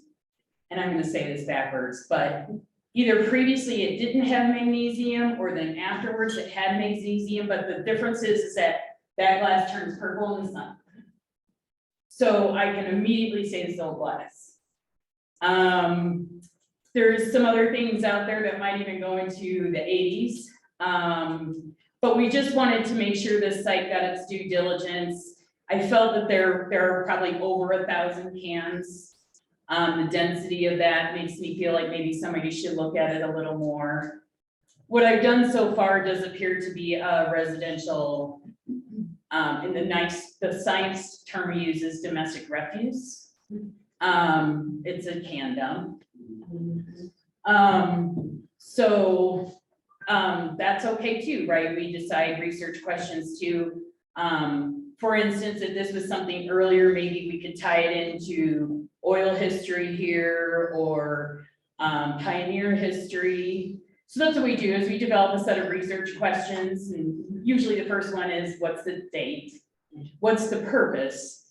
So this is not what I would consider industrial use, you know, this is personal use. So it's those kind of interpretations I can give back. We could probably figure out even maybe what family is out there doing it. So that's, in some cases, your treatments might be a little bit more extensive. But I feel it's appropriate for this site with the types of things that are out there, and that it's a later, from the 50s and 60s, and not really contributing to some of the more broader recognized themes around here of industry, telegraphs, the roads. So I feel like just writing out the historic context is appropriate for the site. I have had SHPO look at this too, and they agree. But I know there were questions about collecting off the site or museum exhibits, and that's always in our toolbox. I just didn't pull it out of my toolbox for this site. So it's not that you wouldn't have something else in your town that would rise to the level of that. Okay. It's been considered, it's been Okay. looked at. There was nothing real shiny out there. Or maybe it already got picked up, so. Okay, so let us talk to Shauna. Sure. And ask her the questions we want to ask Shauna. Okay. And then, If you need to circle back, but I could tell you, I mean, I don't need you to, you obviously do not have to sign right now this evening. If you decide that it's appropriate, you know, let me know, and you can, if there's any other revisions. do you have a deadline? Well, the review process is 30 days. I would like to have the signatures back by the beginning of December, so now I can start routing them to other people. Okay. All right. Okay. So, I know Sean had a question. Is it about archaeology or Yes. something else? Okay. So, Sean, what might be that day, yeah. Yeah. so on this side is part of the whole property. It is part of the whole property. Will you be looking for oral history about the whole property or just this one side? Yes, it is in the context of the project area. Okay. So I will, basically the focus will be the project area. So yes, we can talk about other, types of, like the canal, The canal or the old sawmill? the old sawmill. Yeah, So I should mention, in the parcel, I believe 5 sites were recorded. This is the only one that was found to be significant. The canal's in pretty poor condition. And the portion of the canal that holds integrity is mostly along Pullout Terrace Road. So, yes, this was the one, but yeah, I will talk about it in the context of the project area. I will summarize the history of your town, but I will try to keep it focused. But I'm patient and have a tape recorder that can go for hours. Okay. All right. Thank you. Okay.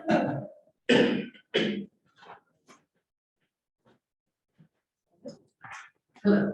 Okay, so I already spoke with you last week, and Monica had raised the question with you about the fact that the town had basically been promised the land by the BLM years ago. And we, at the time, did not have the funds to be able to improve the property the way apparently we were asked to do. And now that we do suddenly have funds, you guys are ready to sell the property, and we have lost our ability to acquire the property. So what can you say about that? Just for the public who is here and watching online, why is it that we have lost the ability to acquire, the town has lost the ability to acquire?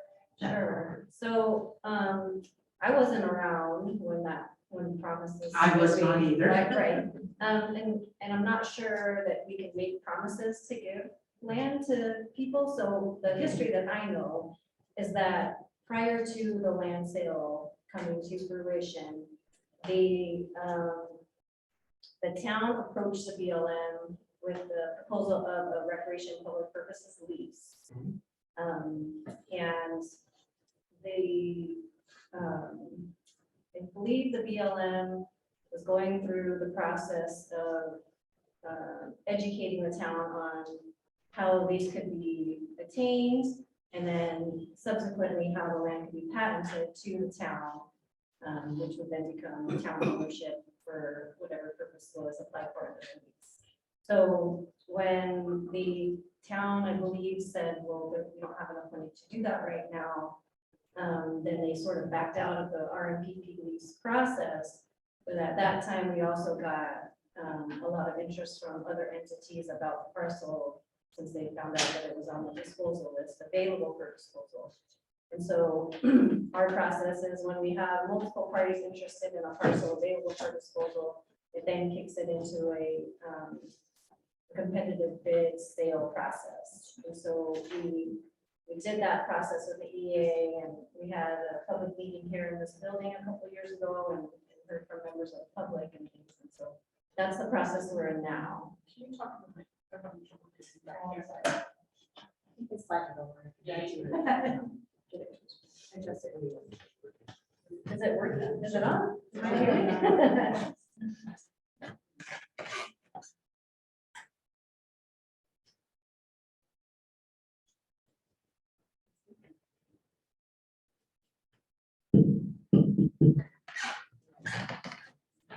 You want me to repeat everything? No. Yes.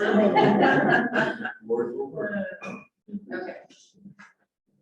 So you've had multiple people or entities that have expressed interest in acquiring this property. Once they found out that it's on the BLM's disposal list. Correct, and it's not just that it's on the disposal list, it's proximity to the town and to Zion. And along the Colab Terrace Road, there is already happening out there dispersed camping, things of that nature, and it's just a parcel that is developable for people who want to be close to town, close to the route to Zion, and so that's mostly the interest. So if the town was still interested in acquiring the property, what is it that the town would need to do? So at this point, there will be a competitive bid. So the town could buy the parcel for the appraised price.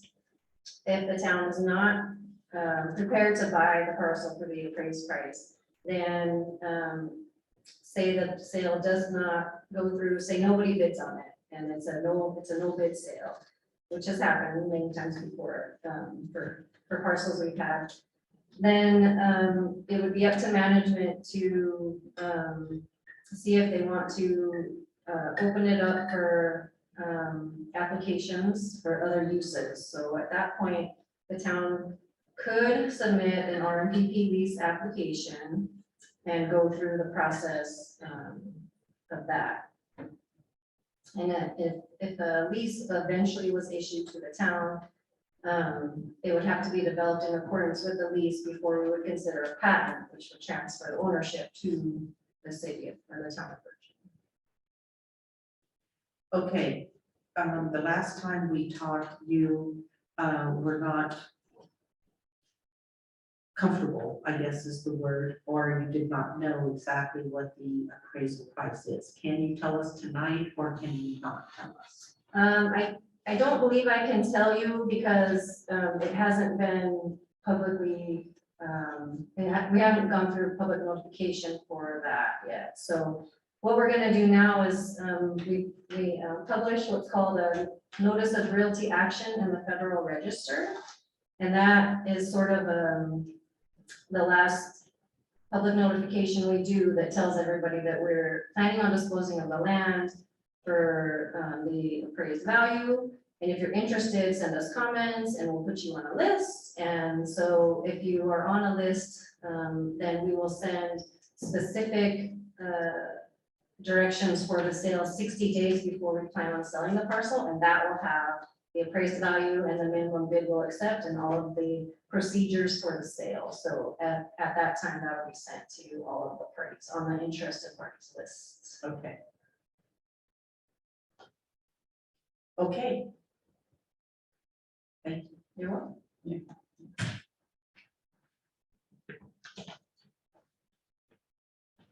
Okay, so basically what, we have until the end of the month to decide about, the town council to decide about, whether to sign the MOA and get it to you. That would be great. It's a minor extension to the 30 days. Okay. But yeah, I'm not expecting an answer tonight. Okay, So I understand next week is the holiday. Yeah. I mean, if you can get it to me, what is December 2nd? Is that the end of the next week? And you can digitally sign it or you can wet sign it and scan. Is that the December second? 2nd. That would, if you can get it back to me by then, that would be super. And or let me know that you decided not to.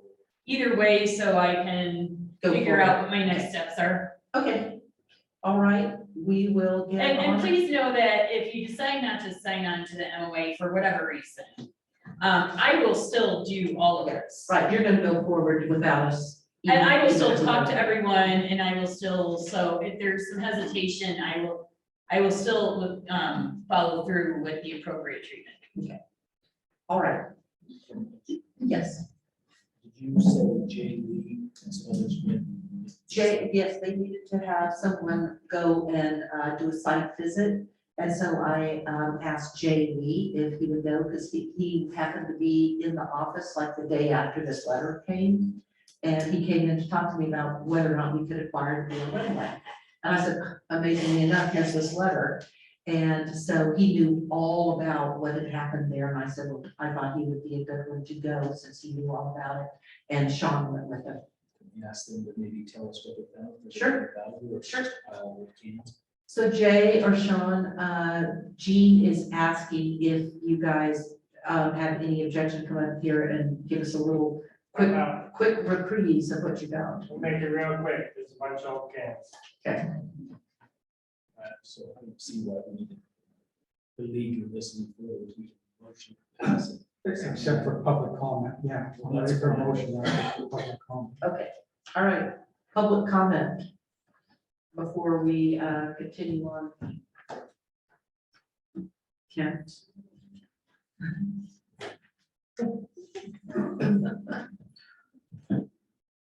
My only public comment is to thank you for what you do with our public lands, the historical sites, and I'm kind of a neighbor of a Porter Green landowner with our historic sites that are important to generations of people living here. And so I thank you both, Shauna and that it's important what you do. And we appreciate that. We appreciate you keeping us updated, because that's really important as well. So I'll just mention too, when the historic context is completed, you guys will get the product back. If you ever had a need in the future, if you do build a museum here, you can certainly use any of the materials. You can use the audio files. You will have intellectual property rights to what comes out of the research. Okay, that's nice. Any other public comment about whether or not we should sign this agreement? Does anybody want to fess up to put in here? Put the cans there.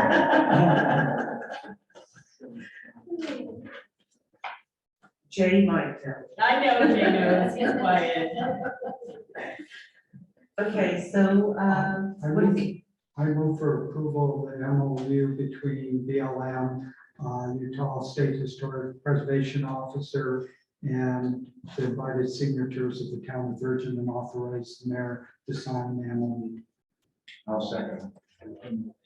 MOU. Memorandum of agreement versus understanding. Correct. MOA. say second? Okay. All right, we will vote then. Paul. Aye. Jean. Aye. Jean, aye. Leroy Aye. and Misty. Aye. Okay. So,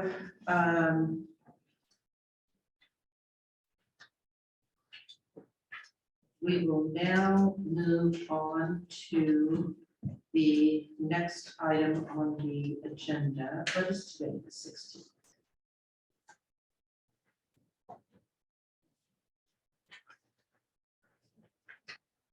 Thank you. You're welcome. Do you want to send it to me or you want to, I'm going to let you take it and send me a copy back. I really appreciate it. Hey, this town does business. I'm from Apple Valley. I'm not used to this. Should I not put that? Let me take a picture. Certainly. We won't hold that. You're So, from Apple Valley. yeah, There you go. thank you. All right. Have a very I'll put my nice copy evening. back. Thank you for your time. Okay, all right, so the next item on the agenda is the public hearing. Thank you. And before we do the motion to open the public hearing, I want to make a statement. Okay? So we posted my draft ordinance on the website, on the public notice website. And I started working on it. I knew I was gonna make changes, that this was just a rough draft, like the first one we put out when we set the notice for a hearing. And so as I started working on my changes, I knew the changes I was making were extensive enough that by the time if I just brought them to the public hearing and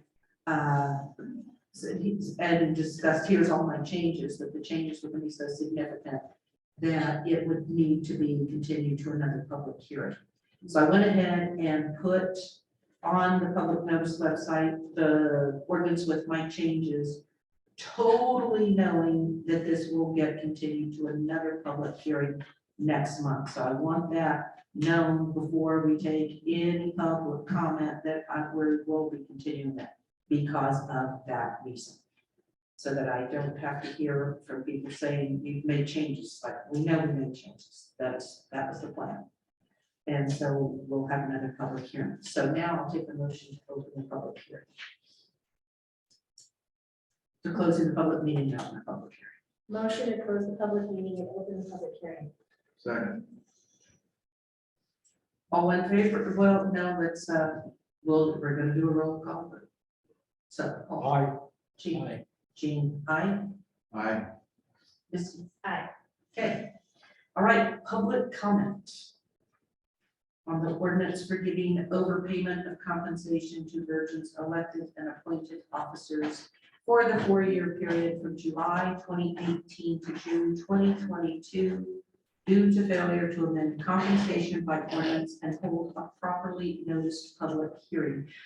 1 second, Monica, Crystal, sorry. I want you to pull up something on the website. And I want it on the screen. Just a minute, just hold on, Pat. I'm sorry, I meant to say that. It would be the municipal code online.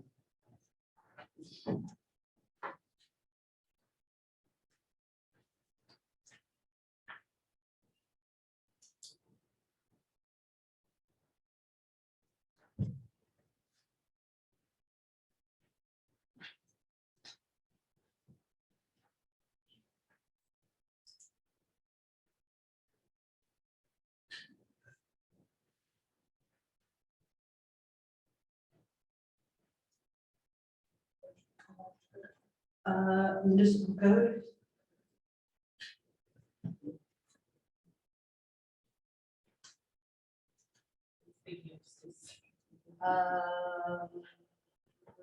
Municipal procedure number 3. There, that's what I want on the screen. Okay. All right, Pat.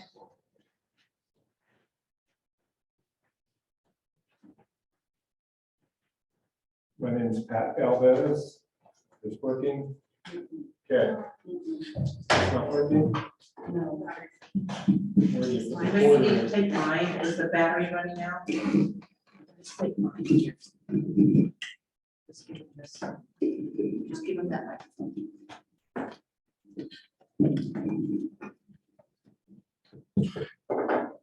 Okay, my name is Pat Alves, 1420 West here in town. Before the conflict of interest was discussed and the rule of necessity was mentioned, and before the ULCT suggestion was talked about tonight, I wrote down my public comments.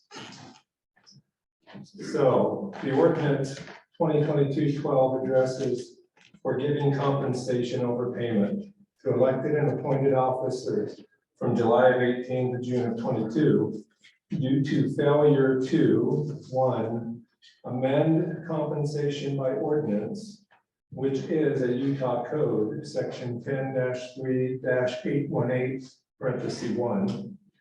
And number 2, hold a properly noticed public hearing, which is another Utah code, section 10-3-818, parenthesis 4. This ordinance also relates to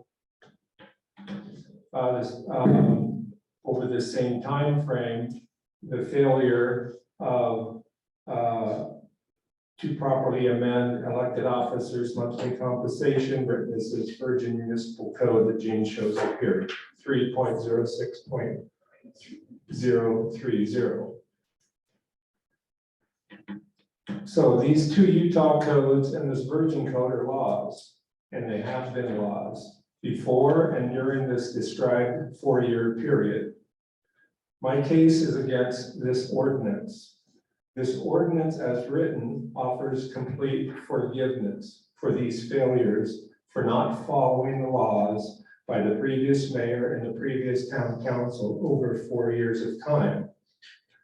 I asked this current town council under this rule of necessity if that's followed, or if it's gone to an independent third party, or if there's a decision in the future where we do have conflicts of interest and only certain members make this decision.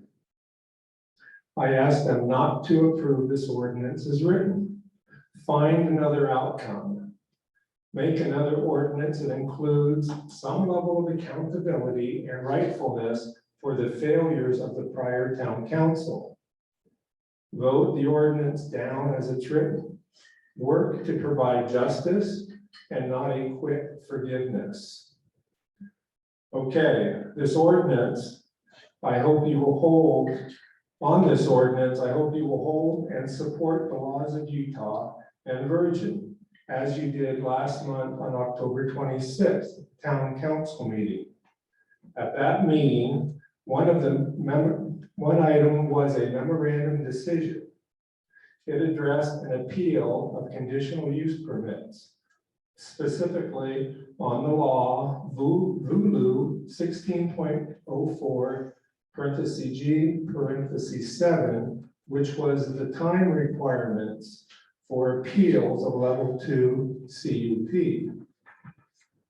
This town council, you 5 members here, made a vote to ratify this memorandum decision because the law is a law. The law included a technicality of a deadline date. You stood with following the technicality of the law as written. As you each said last month on your vote on that decision, I watched the video. I'll go around the room. Paul said, since the code is an ordinance and by law, I am bound to follow that ordinance until it is changed. I have to go with that. It was untimely, so my vote is an aye. Gene, as you look towards Paul, you said, well, I agree with that as he said everything, so aye. Mayor Gene said, but it's like Paul said, the law is what the law is. And I can't just say no because the law is what it is. That's what it is. The law is the law, so that is my vote, aye. And Leroy said, And my vote is aye for the same reason, to follow the law. Misty said I'm abstaining from the roll call vote for a conflict of interest. So last month on that issue, this town council followed the law, your obligation to do so. You abided by your sworn oath of office to support, obey, and defend the Constitution of the state, and to discharge duties of your office with fidelity. Now this month, you're obligated to do the same. You must be bound to support these Utah codes and the Virgin Code as they have existed. And now, knowing with the recent surfacing of the past failures of the prior town council, you need to make things right at some level.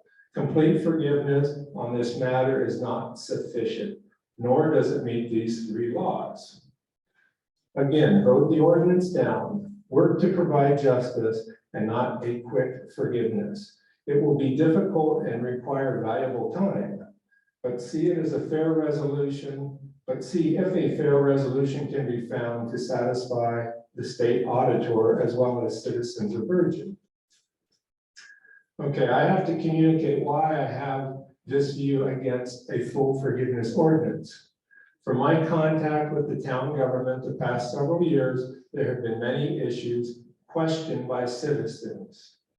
In the June 2021 Virgin Town newsletter, the prior mayor, Matt Spangler, stated then about a then current referendum. This makes, quote, this makes at least 9 referendums filed against the town since I have been the mayor.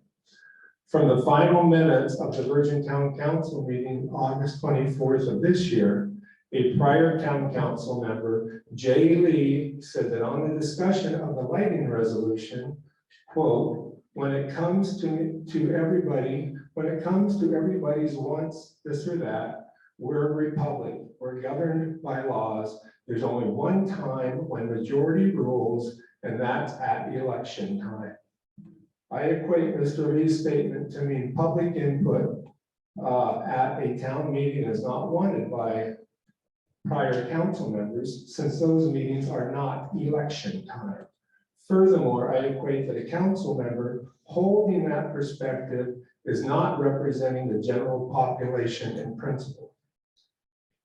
I believe the past mayor and the past town council over those 4 years influenced and were influenced by similar outlooks as these 2 examples just mentioned. Outlooks on their government role and on the public's role. I believe the prior town council acted on many issues, not all issues, but they acted on issues more for their interest and without the best interest of the town. They often acted without transparency for the citizens. Thus, they were often challenged by citizens, so to say, once the news was out. This discovery of overpayment of compensation to Virgin's elected and appointed officers for the 4-year period is not surprising to me that it lacked transparency each of those 4 years. It coincides with the style and pattern of that town council over those years. It is not surprising to me that the Utah codes and Virgin Code were not properly followed. They had the desire to increase compensation, so they worked out a method to achieve increased compensation for themselves. The method they used, referring to the ordinance 2022-12, was, as it's now written, the pay increases were, however, properly included, deemed necessary, and approved before the public in an annual budget for each year. That is how it is said they conducted the increases. There was a technicality that existed that was not adhered to. The prior town council acted, but in a manner that technically does not follow the law, the Utah codes and the Virgin Code. How close are you? Half a page. Okay. Some say they were unaware of these codes, but as public town officials, it is their job to find out all proper codes, to use all resources, federal, state, county, or town, to get the work properly completed. If they don't know what is proper, then they should not act until they find out or until they have the laws revised in advance. Your decision here is important. Your oath is to follow the law. The prior town government didn't always follow the law in this case. As I said earlier, make another ordinance that includes some level of accountability and rightfulness for the failures of the prior town council, or possibly have this reviewed by the ULCT as suggested. Human nature as it is, if a person finds they can act improperly and achieves their intent, their future will be more of the same. Thus, this is the town council's case to correct for past town government mistakes in some fashion instead of complete forgiveness. Last month, you decided against an appeal of a CUP issue where a technicality was not adhered to. Now, there is an issue before you with a technicality not adhered to. Will you be consistent or will you be inconsistent in following technicalities of the law? Thank you. Before another person talks, I'm going to read a letter. I'm going to read a letter that was sent to us. It was in our file, everyone's file. I was extremely disappointed in our town after hearing about the salary increases in the past 4 years, but even more disappointed that the ones who voted in the illegal changes are not stepping up to the plate and voluntarily returning the funds. The money came from taxpayers and is not theirs if it was done incorrectly. The percentage increases were astronomical and unheard of. I don't believe they should be the ones to vote on, and I don't believe they should be the ones to vote on the outcome. During the Spindler regime, the town grew suspicious of a lot of activities involving the town council and planning and zoning committee. I can only guess that this is not the only item that will be uncovered. I'm suggesting that specifically the ones who voted in the change return the funds voluntarily, as no one wants to sue or be sued, as referenced in the newspaper article, or going forward, they do not take a salary. These folks should have the integrity to figure out what's the right option for the taxpayers. Best regards, Charles and Cheryl Slider. Okay. Next.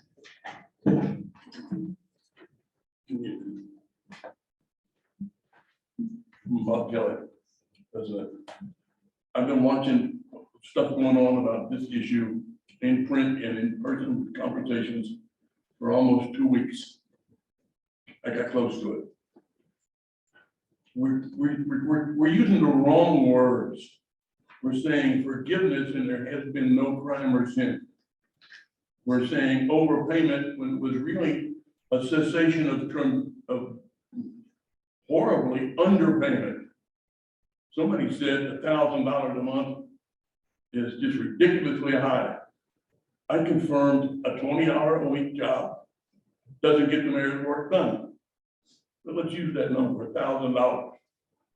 4 weeks in a month is $250 a week.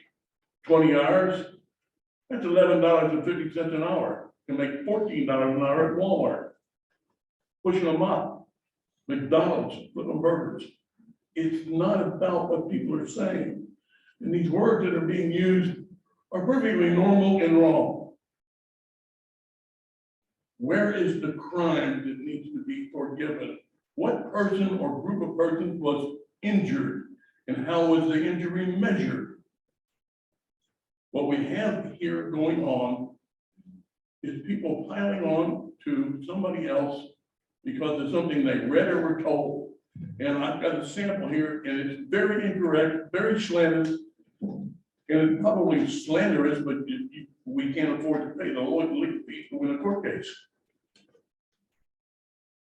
I've got the article that everybody has been talking about. It was in the Trib, which is an anti-everything publication owned by Paul Huntsman. The article is 4 pages the way I shortened it, but I didn't take out a single word. The first paragraph has got a word missing. It's a big word. The word is former. So let me read this to you without that word. Municipal officials in Virgin, that means now, small town 15 miles west of Science Park, voted repeatedly, that's you guys, over and over again, to increase your pay between fiscal years 2018 and 2022, including without holding a public hearing or codifying the increases by ordinance required by state law. They left out the word former. They're implying you guys are all dishonest and crooked and nasty and mean and bad. And it's not true. The second paragraph is where I specialize 50 years of experience handling money and words. My kids used to say to people, my dad uses words like most people use machine guns. I used to have banks call me and ask me, did I need any more money? I never said no. I was a rehab developer, commercial property resale guy. This says, town council, members of the town council, doesn't say former, so it's you guys, increase your monthly pay by 250% from 100 to 350. This is excellent third grade math arithmetic. The numbers are correct. The formula sucks, it's wrong. They should have said, sometime in the past, let's say it's 10 years or 120 months, the pay started at 350 and stayed there until today. And now it's, well, whatever it is. And then you can work out how much it increased per month per year. And it was at or below inflation. It was long overdue. We had people serving us, working for practically nothing, buying their own gasoline, eating lunch when they're doing something for the town and paying for it. This publication is one of the best prepared pieces of crap I've ever seen, and I'm good at it. It's sly, it's slick, and it's wrong. And we should not defend against these attacks. We should not blame somebody for being wrong. They're wrong, but that doesn't make them bad. All we gotta do as a community and as a council is talk about these stupid numbers. Destroy their evidence and it'll all go away. Because what needs to be done is a simple legal correction of a technical, innocent, dumb oversight. There, I said the bad word, dumb. It was dumb. I didn't do it. I don't think any of you did it. But that's all we need to do. And stop defending because you didn't do anything wrong. Somebody omitted doing something right, which is not the same as being bad. So that's how this town needs to be told about it. That's why I'm standing up now. Standing up sucks. It's hard. I can't read very well. But I have seen this council perform in ways I didn't like. And I talked about it in private. And I've seen them do stuff that I did like, and I talk about it in public. And that's how we should conduct ourselves as a community, folks, all of us. Thank you.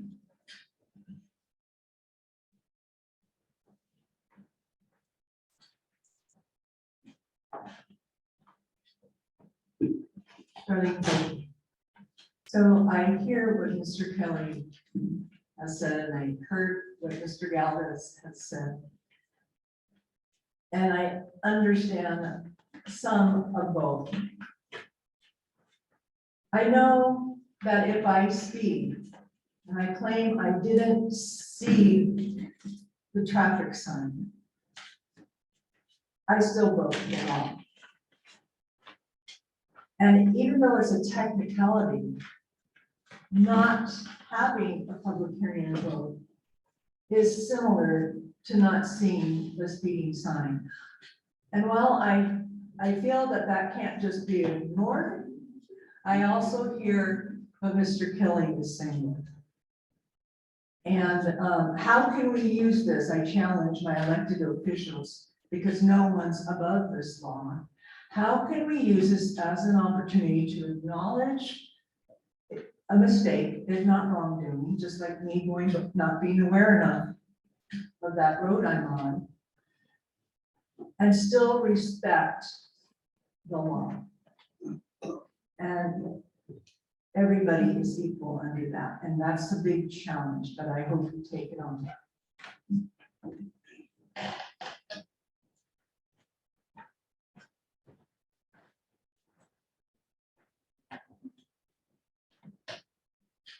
Hello, everybody. Hope you're hanging in there. My name is Adele Pincott. And in just one moment, I will not play you music for some comments. Before I read my comments, I want to thank my neighbors and fellow residents for speaking up. April mentioned something during open forum about ombudsman. Does it have to be all or nothing? Had also mentioned some of that in his comments. I think Darlene is saying a similar thing, and maybe you are too, Bob, I'm not sure. But my first thought about this was, does it have to be all or nothing? Is it forgiveness or recoup? I agree, it's not pleasant. I did think of suing our residents and hardworking volunteers. And so I know it is a tricky situation, but I just want to echo those sentiments that maybe there is a possibility for an outcome that does include accountability and maybe some assurances that the same mistakes won't be repeated. I have a question about if the clerk or recorder, clerk/recorder is an appointed or statutory position, should the raises paid to the clerk during the time period in question also be included in the overpayment calculation? I don't know the answer, it's a question. This ordinance says that forgiveness is being sought because, quote, procedural errors were made. I'm curious about what steps, if any, the council has taken to help ensure that such procedural errors are not repeated in the future. I also think you should consider adding a penalty such as repayment if the rules on salary increases for elected and appointed officials are not followed. And I think state code allows you to do that. Could you read that again? Consider adding a penalty if the rules are not followed, like repayment in this instance. One whereas section, and I'm not sure if this one got changed or not, refers to the preliminary calculations, and section 2 states the overpayment amount is estimated to be. And I'm wondering why preliminary and estimated, why have the calculations changed? Is this amount truly accurate? And it does matter. $78,000 is a lot of money. I noticed earlier, and Jean, you mentioned this, Mayor Kraus, sorry, earlier before the hearing started about the draft being considered being updated. And that was a little bit frustrating for me and maybe some others because I had spent some time looking into things that now are rendered moot since the ordinance has been amended. I would think that the 7 days is required in order to give residents and other interested parties time to prepare their comments. And I would just ask that you please look into what the rules require and can reconsider the practice of modifying public hearing items after the items have been publicly noticed. And if changes must be made to the ordinance before the public chimes in, perhaps a new public hearing notice should be required. I was wondering if the salary ordinance that was adopted in September in its final form is available to the public yet. And I don't know if it is. And then I just wanted to encourage you to add effective dates and modified dates because, for example, does it show us when this code was last updated? The Muni code? To anyone's knowledge? I don't think so. And that's helpful So to know. you want it. So like, you know, the On date it was first adopted and then modification dates is pretty standard practice. And thank you for the time you give to our town. I appreciate you. And I also want to thank my fellow residents for showing up and chiming in tonight. I said, thanks, Bill.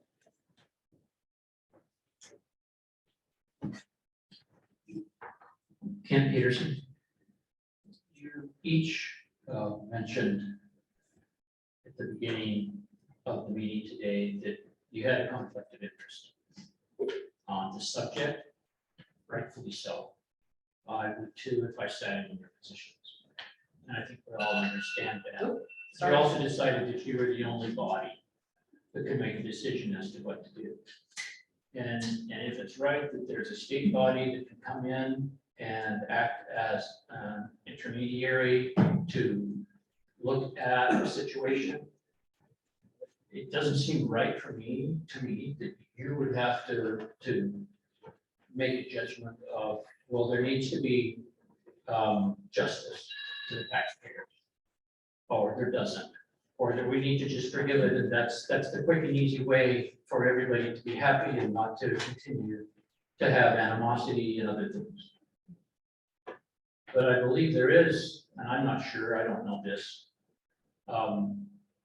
a program for the state that can look into situations like this and act as an intermediary when a law is broken. How are you going to enforce it if you were to say, okay, we got to pay it back and there has to be justification? And but if you take the easy way out on this point, then what is to stop it again? For somebody to forget, for somebody to make a mistake, an honest mistake. I just think it's really hard for you to make this decision. I think it's really hard and not right to put you in this place. That's why you said you have conflict of interest. So I would encourage you to look into the state as to whether or not they have a program of having an intermediary program to look at it and make judgment.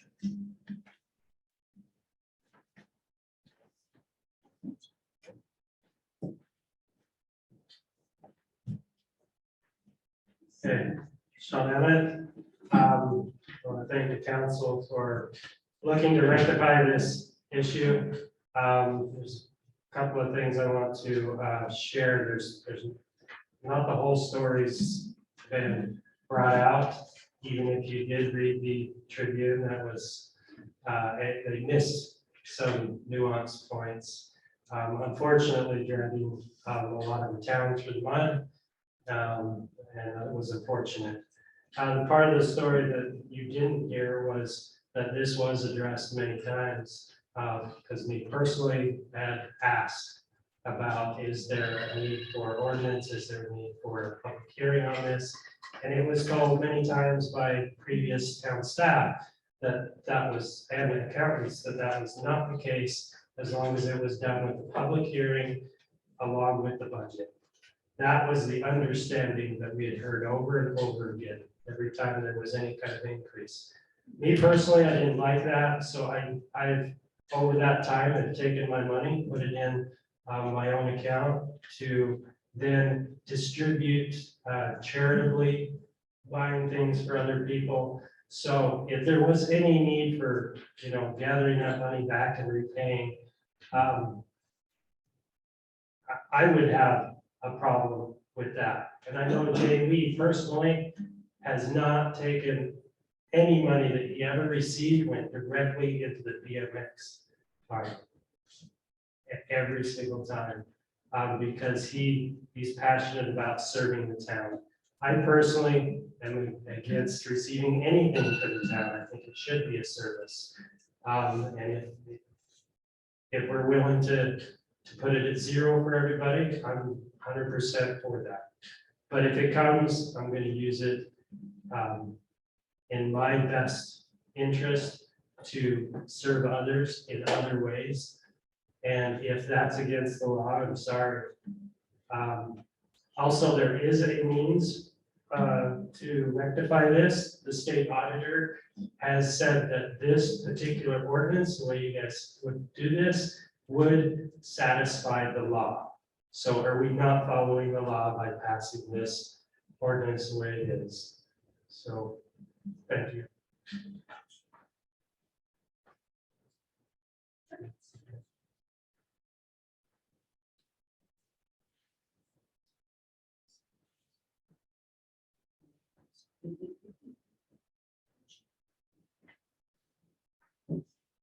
Okay, if there's no one else, then I will take a motion to close the public hearing and go back to the public meeting. Motion to close the public hearing and reopen the public meeting. Second. Paul? Paul. Jean? Jean, I, Leroy? Aye. Misty? Aye. Okay, so as I said before we started the public hearing, I am well aware that, that this needs to, the public to next month because of the changes to the ordinance that I originally had posted on the public notice website. And so the changes I made were significant enough that even if we sat here in this meeting and made the changes, if I had just written them down, when we sat here and said, here's all the changes Gene wants to make, it would have been significant enough that it needs to be continued to another public hearing in my opinion. So I don't know if there is anything we need to discuss right now, or just let it go on to next month to continue the public hearing and then discuss it then. What do you guys think? And it sounds like we need a motion to, because of the significance. Right, I agree. need to discuss it. Okay, that was my question. We're Is gonna there have to any? discuss it again. All right, then I will take. Before you take the motion, I would also just suggest that we do as Adele said and renotice. I just didn't pick it up, sorry. Do I need to repeat what I said? Did everybody, everyone able to hear me? Okay. My suggestion is follow Adele's recommendation and their suggestions and renotice it since we have time to renotice it to give it the 7 days again. For the public hearing. Just do another public notice again. Well, of course. Do another hearing. Just want to make sure. Yeah, well, of course, if we're going to continue public hearing, we'll do another notice. I move the table, Continue. continue, Yes. continue item I. Public comments on ordinance 2022. An ordinance forgiving full payment of compensation to virgin elected and appointed officers in the 4-year period of July 8, 2018 to June 2022. I think that should be the September to October 2020.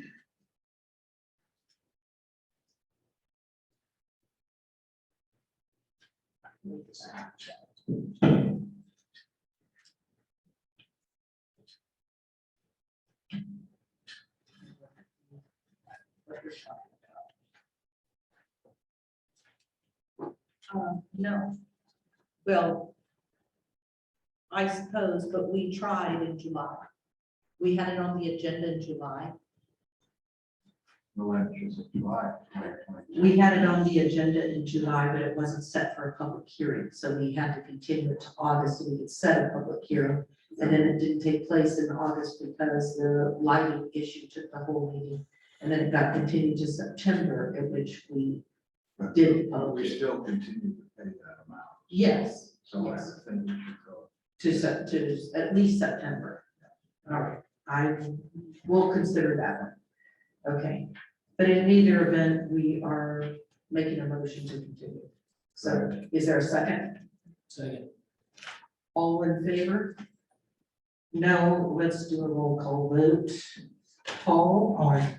Jean? Aye. Jean, aye. Leroy? Aye. Misty? Okay, so I'm going to move on to this next item. It ought to be really quick. All we're gonna do is propose to approve the resolution designating our final person to the Capital Improvements Committee. That would be Randy Hiller. So is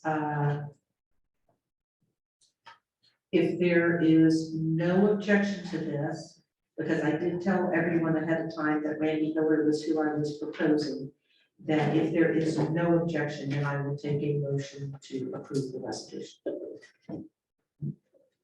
Any public comment? I doubt if there isn't. Well, okay, well, is there any public comment from anyone about appointing Randy Hiller as our final person on the Capital Improvements Committee? No public comment? I'll take a motion. I move for approval resolution 2022 all appointing Randy Hiller as planning member for Capital Improvements Committee. Is there a second? Okay, Misty? Yes. Leroy? Aye. Jean, Paul. Aye. Okay, so the next thing on the agenda is the job description for the code compliance officer. But since we have someone here who made a special trip out here for item 4I, should we move item 4, move the discussion of code enforcement job description to next month? And we only have 15 minutes left and discuss this about observation estates. Anyone, what is thoughts? My only concern is, I think that may take longer than a 15-minute discussion. I'm fine with that. I'd like to review this more. I haven't seen it. Okay. enough that I want. Okay, oh, I agree, it's going to take more than 15 minutes to discuss this, but we can discuss for 15 minutes, but I'm not gonna let this go on for an hour while we talk about this. Will just be broaching the topic, because we only have 15 minutes left. Any objection from the rest of you? No. Make a motion to move item 3.3, discussion of code enforcement office job description to December. I'll second. All in favor? Right, all right. So we've got 15 minutes to discuss this issue about the final plat with observation estates as well as short-term rental overlay zone change. So,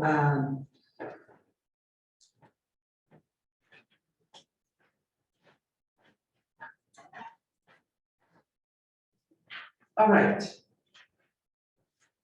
So the way this came up is, I've been looking into what happened with observation estates for a couple of months now.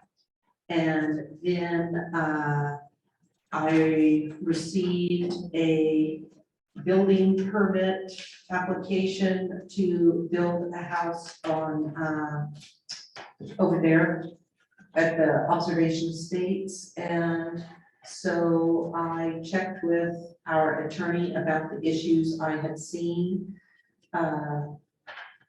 as potential issues and wrote a letter to the builder indicating that we would not be issuing a building permit at this time and laying out the reasons why.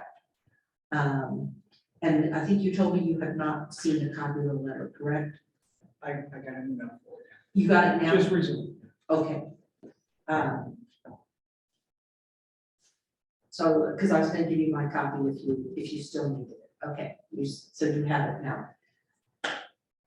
So the problems that I've seen with the final plat did not come up because of your building permit application.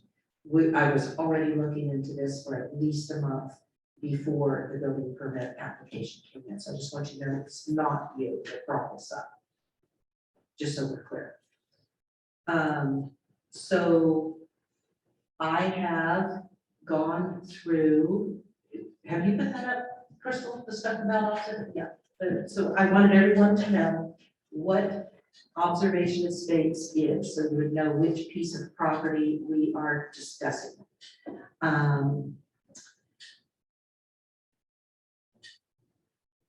When I went through all of the agendas and minutes for planning commission and town council, not this past weekend, but the weekend before, I went through every single one.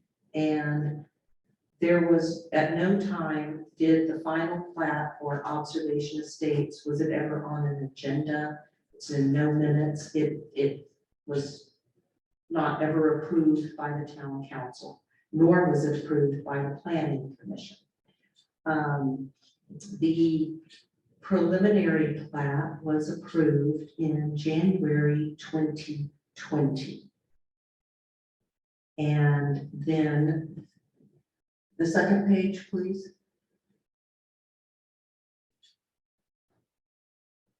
Here is the final plat showing that it was signed at the end of October, approving the final plat, and it's now been recorded at the county.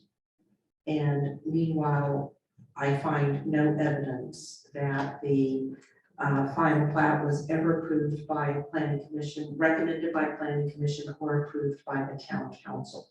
So the question is what to do about this subdivision in this final plat. And there was also, when you read this final plat that is at the county, there is nothing on the final plat, no wording, no nothing that talks about short-term rentals. And there was no short-term rental overlay zone change application ever addressed. And also there were a set of CCNRs that were brought into the town back when the preliminary plat was approved. And it says nothing about short-term rentals. Now, the CCNRs that are filed with the county in December of 2021 do mention short-term rentals in one phrase that was added into the previous CCNRs. And that's the only place anywhere where short-term rentals is mentioned in the paperwork. I do not deny that throughout the entire process, you were real clear that what you wanted was short-term rentals. I don't deny that at all. And I wasn't on town council at the time, and even I knew that the subdivision, that's what you were seeking. So don't think I'm trying to deny that you were ever after that. I know exactly what you were after. It's just that the paperwork has not been followed correctly. So the question is, what are we going to do about this? Mayor, it's more than just paperwork. We did not follow the We proper didn't follow the procedures law. in the law. Correct. Thank you. I thought that was clear from what I said, but thank you. Okay. We have 10 minutes. We're closing down the meeting in 10 minutes. I'll let you talk, and I'm going to set a timer. I appreciate what you're saying, yeah, because I did come to. We will be continuing this to next month, just so you know. Okay. No, that was my thought, this was the first I heard of it. I've been pretty transparent in everything that we've done. I've been to several meetings here from Planning Commission, City Council over, the last few years. I think it was recorded about a year ago, November 29th, I believe, 2001. And all the lots of. 2021. 2021. And all the lots have been sold. And you can imagine when the people got this letter saying that it doesn't have a rental, I was as shocked as they were. So we're trying to figure out what, the best thing, because me coming to city council, meeting with the city engineer, we talked about this for a good year, maybe a year and a half of work. We actually participated on the road work. We haven't received our portion of the bill yet. Still, there's some drainage issues that still need to go with the Weeping Buffalo where we agreed, because the people at the end of the road wouldn't allow the drainage to go off the end. So we actually worked with the city to get the drainage to go down through our project. We drained down through the Weeping Buffalo, and when there was some rainstorms, there was some washouts there that we need to address. So we would love to figure out the best procedure to move forward and get this fixed.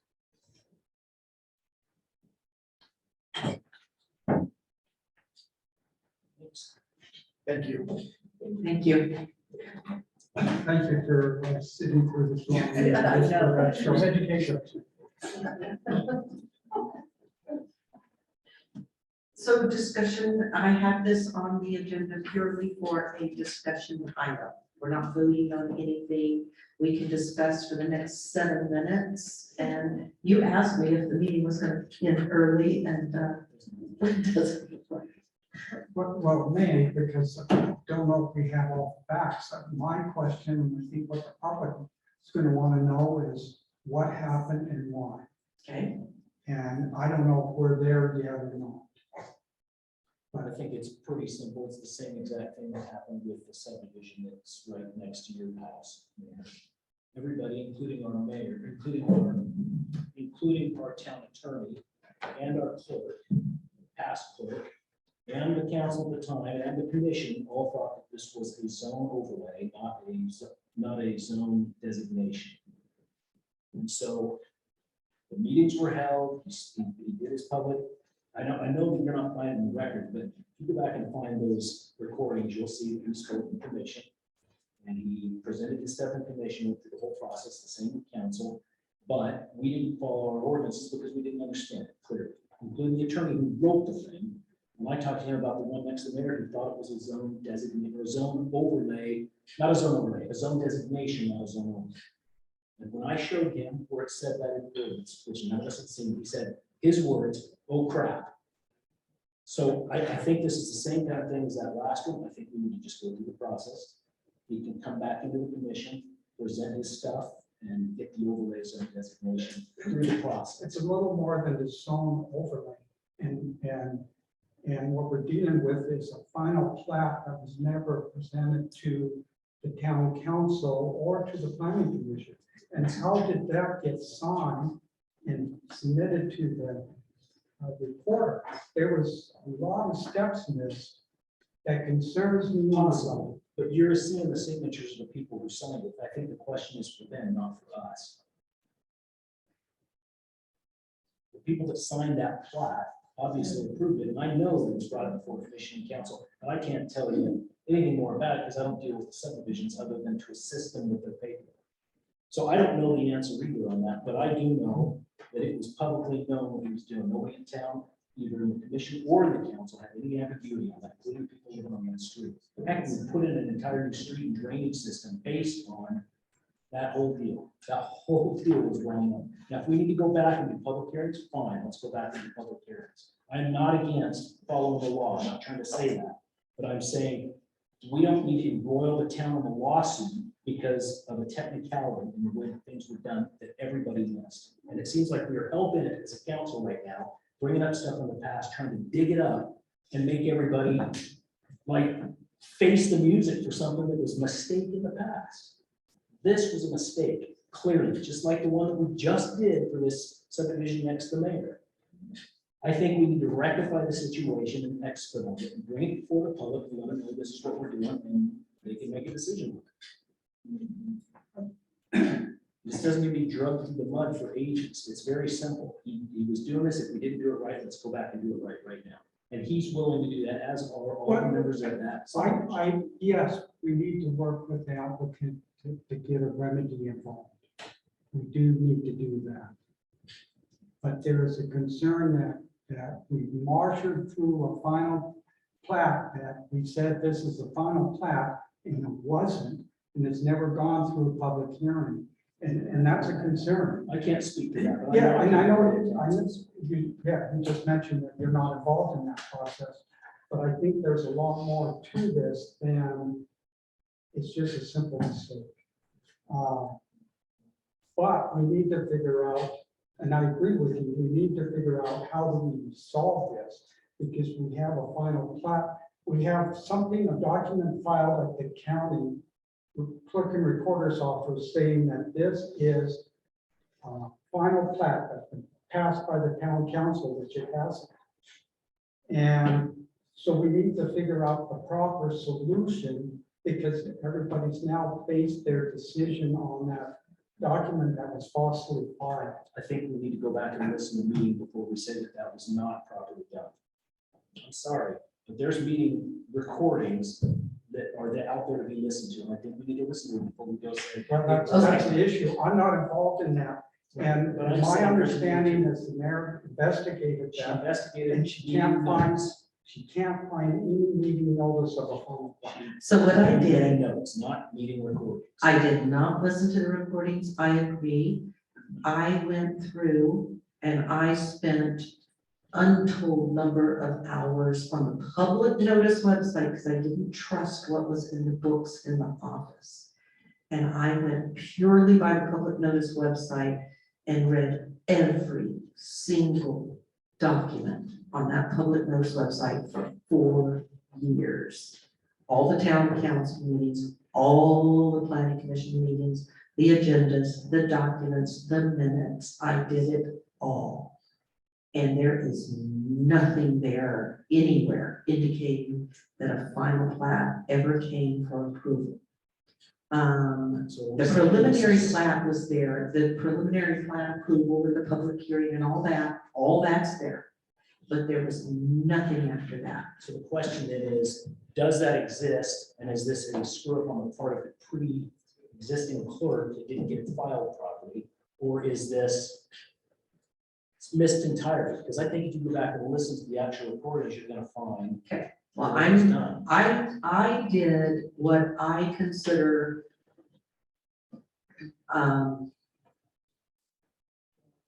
my evidence to show that it was never properly done, that it never came before the council. I'm not going to listen to 4 years of meetings to listen to it. My contention is that if you guys think that it did come before the town council for a final plat approval, then you prove it, because I've already proved that it didn't. In my opinion, I have presented a prima facie case that it did not happen. So I would say the burden still lies upon you. Look at the plat, it's signed by the mayor. by the I county see it, and I attorney, also, I see everything it says. I have read it all, Except for listening to the actual meeting notes. except for listening to meeting recordings. I think we should get our attorney and ask him what the best way is to proceed forward, because in my mind, it's very simple. We have the interested parties. Well, submit and and that, say, and that raises another issue, because, and it's a conversation we need to have with Keith, but I'm wondering if there's a conflict of interest. I value Keith, don't take this wrong, I value Keith's advice and always have. But there's a potential conflict of interest in the fact that he's a signature on this plat. And so we might need to get some independent advice related to what we do with respect to this. But that's different than an investigation advice. And so at some point, that's a decision he's just gonna have to make, or us as a council to say we want to hear from somebody else to give us advice on how to proceed. I feel like that's something that we need to. Definitely. It's hard to hear you guys. We definitely need to get Keith's advice on this. Even though he's on the signature, and I understand your concerns about that, Keith, that is a concern. We've had to recruit ourselves from many conversations because of the conflict of interest. My signature on that plat. So I feel like there needs to be a discussion with Keith here as well to get his opinion on it. And then I don't see why we couldn't have someone else look into it if we felt like that was necessary.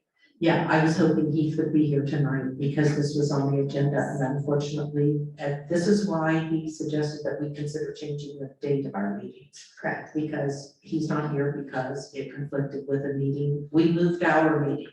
His other meeting came to priority. So we don't want to put this off very much longer, so we need to reconsider December's meeting and a time that he can be present, so we can push this to that date. And in the meantime, there still needs to be due diligence done to finish and find out what exactly happened with this. Is it possible that I can hit the minutes and I can go back and review minutes, or not the minutes, but the actual recordings? They're all available on the public notice website, but you can also call the clerk. No, he asked for the recording. Yeah, that's what I'm saying right now. That's what I'm saying right now. If you'll call the clerk, she can give you the recordings for all of those. They're all kept. Okay. Do you know about the time frame? I don't right offhand, but I can do a little research. That would be helpful. It would be helpful if you had any documentation that showed it as well, because that would be part of due diligence. I can tell you, January 2020 is when both the planning commission and the town council approved the preliminary plat. So all you have to do is start January 20 and go forward. And this final plat is signed in October of 2021. And the last I looked, our code says a preliminary plat's only good for 6 months. Something else to look at too. So Misty, you said your recommendation, I'm trying to write it down. You said talk to Heath and what else? Talk to Heath and also change our December date Got it, okay. and do our due diligence in between on our own. That is true. There is a filing fee. Do you have that deposit for me? I believe we had to kind of check to do that, final plat.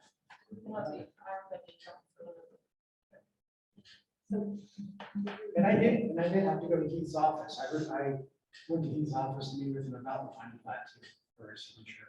I don't remember if I took it there because of some time frame, but if he couldn't deliver it to me, he had to have the title company pick it up that week in court. So there are some steps I remember, but I don't, as I don't do a lot of this stuff either, so I just went to the meetings and did what I thought I was doing, thought it was right, and I thought we were pretty transparent. So I do apologize if I did do something wrong. Okay. Well, All right, so it is 9:05. Mayor, why don't we see if there's a date that we can change the December meeting before we come? Why don't we do it the Thursday of that week?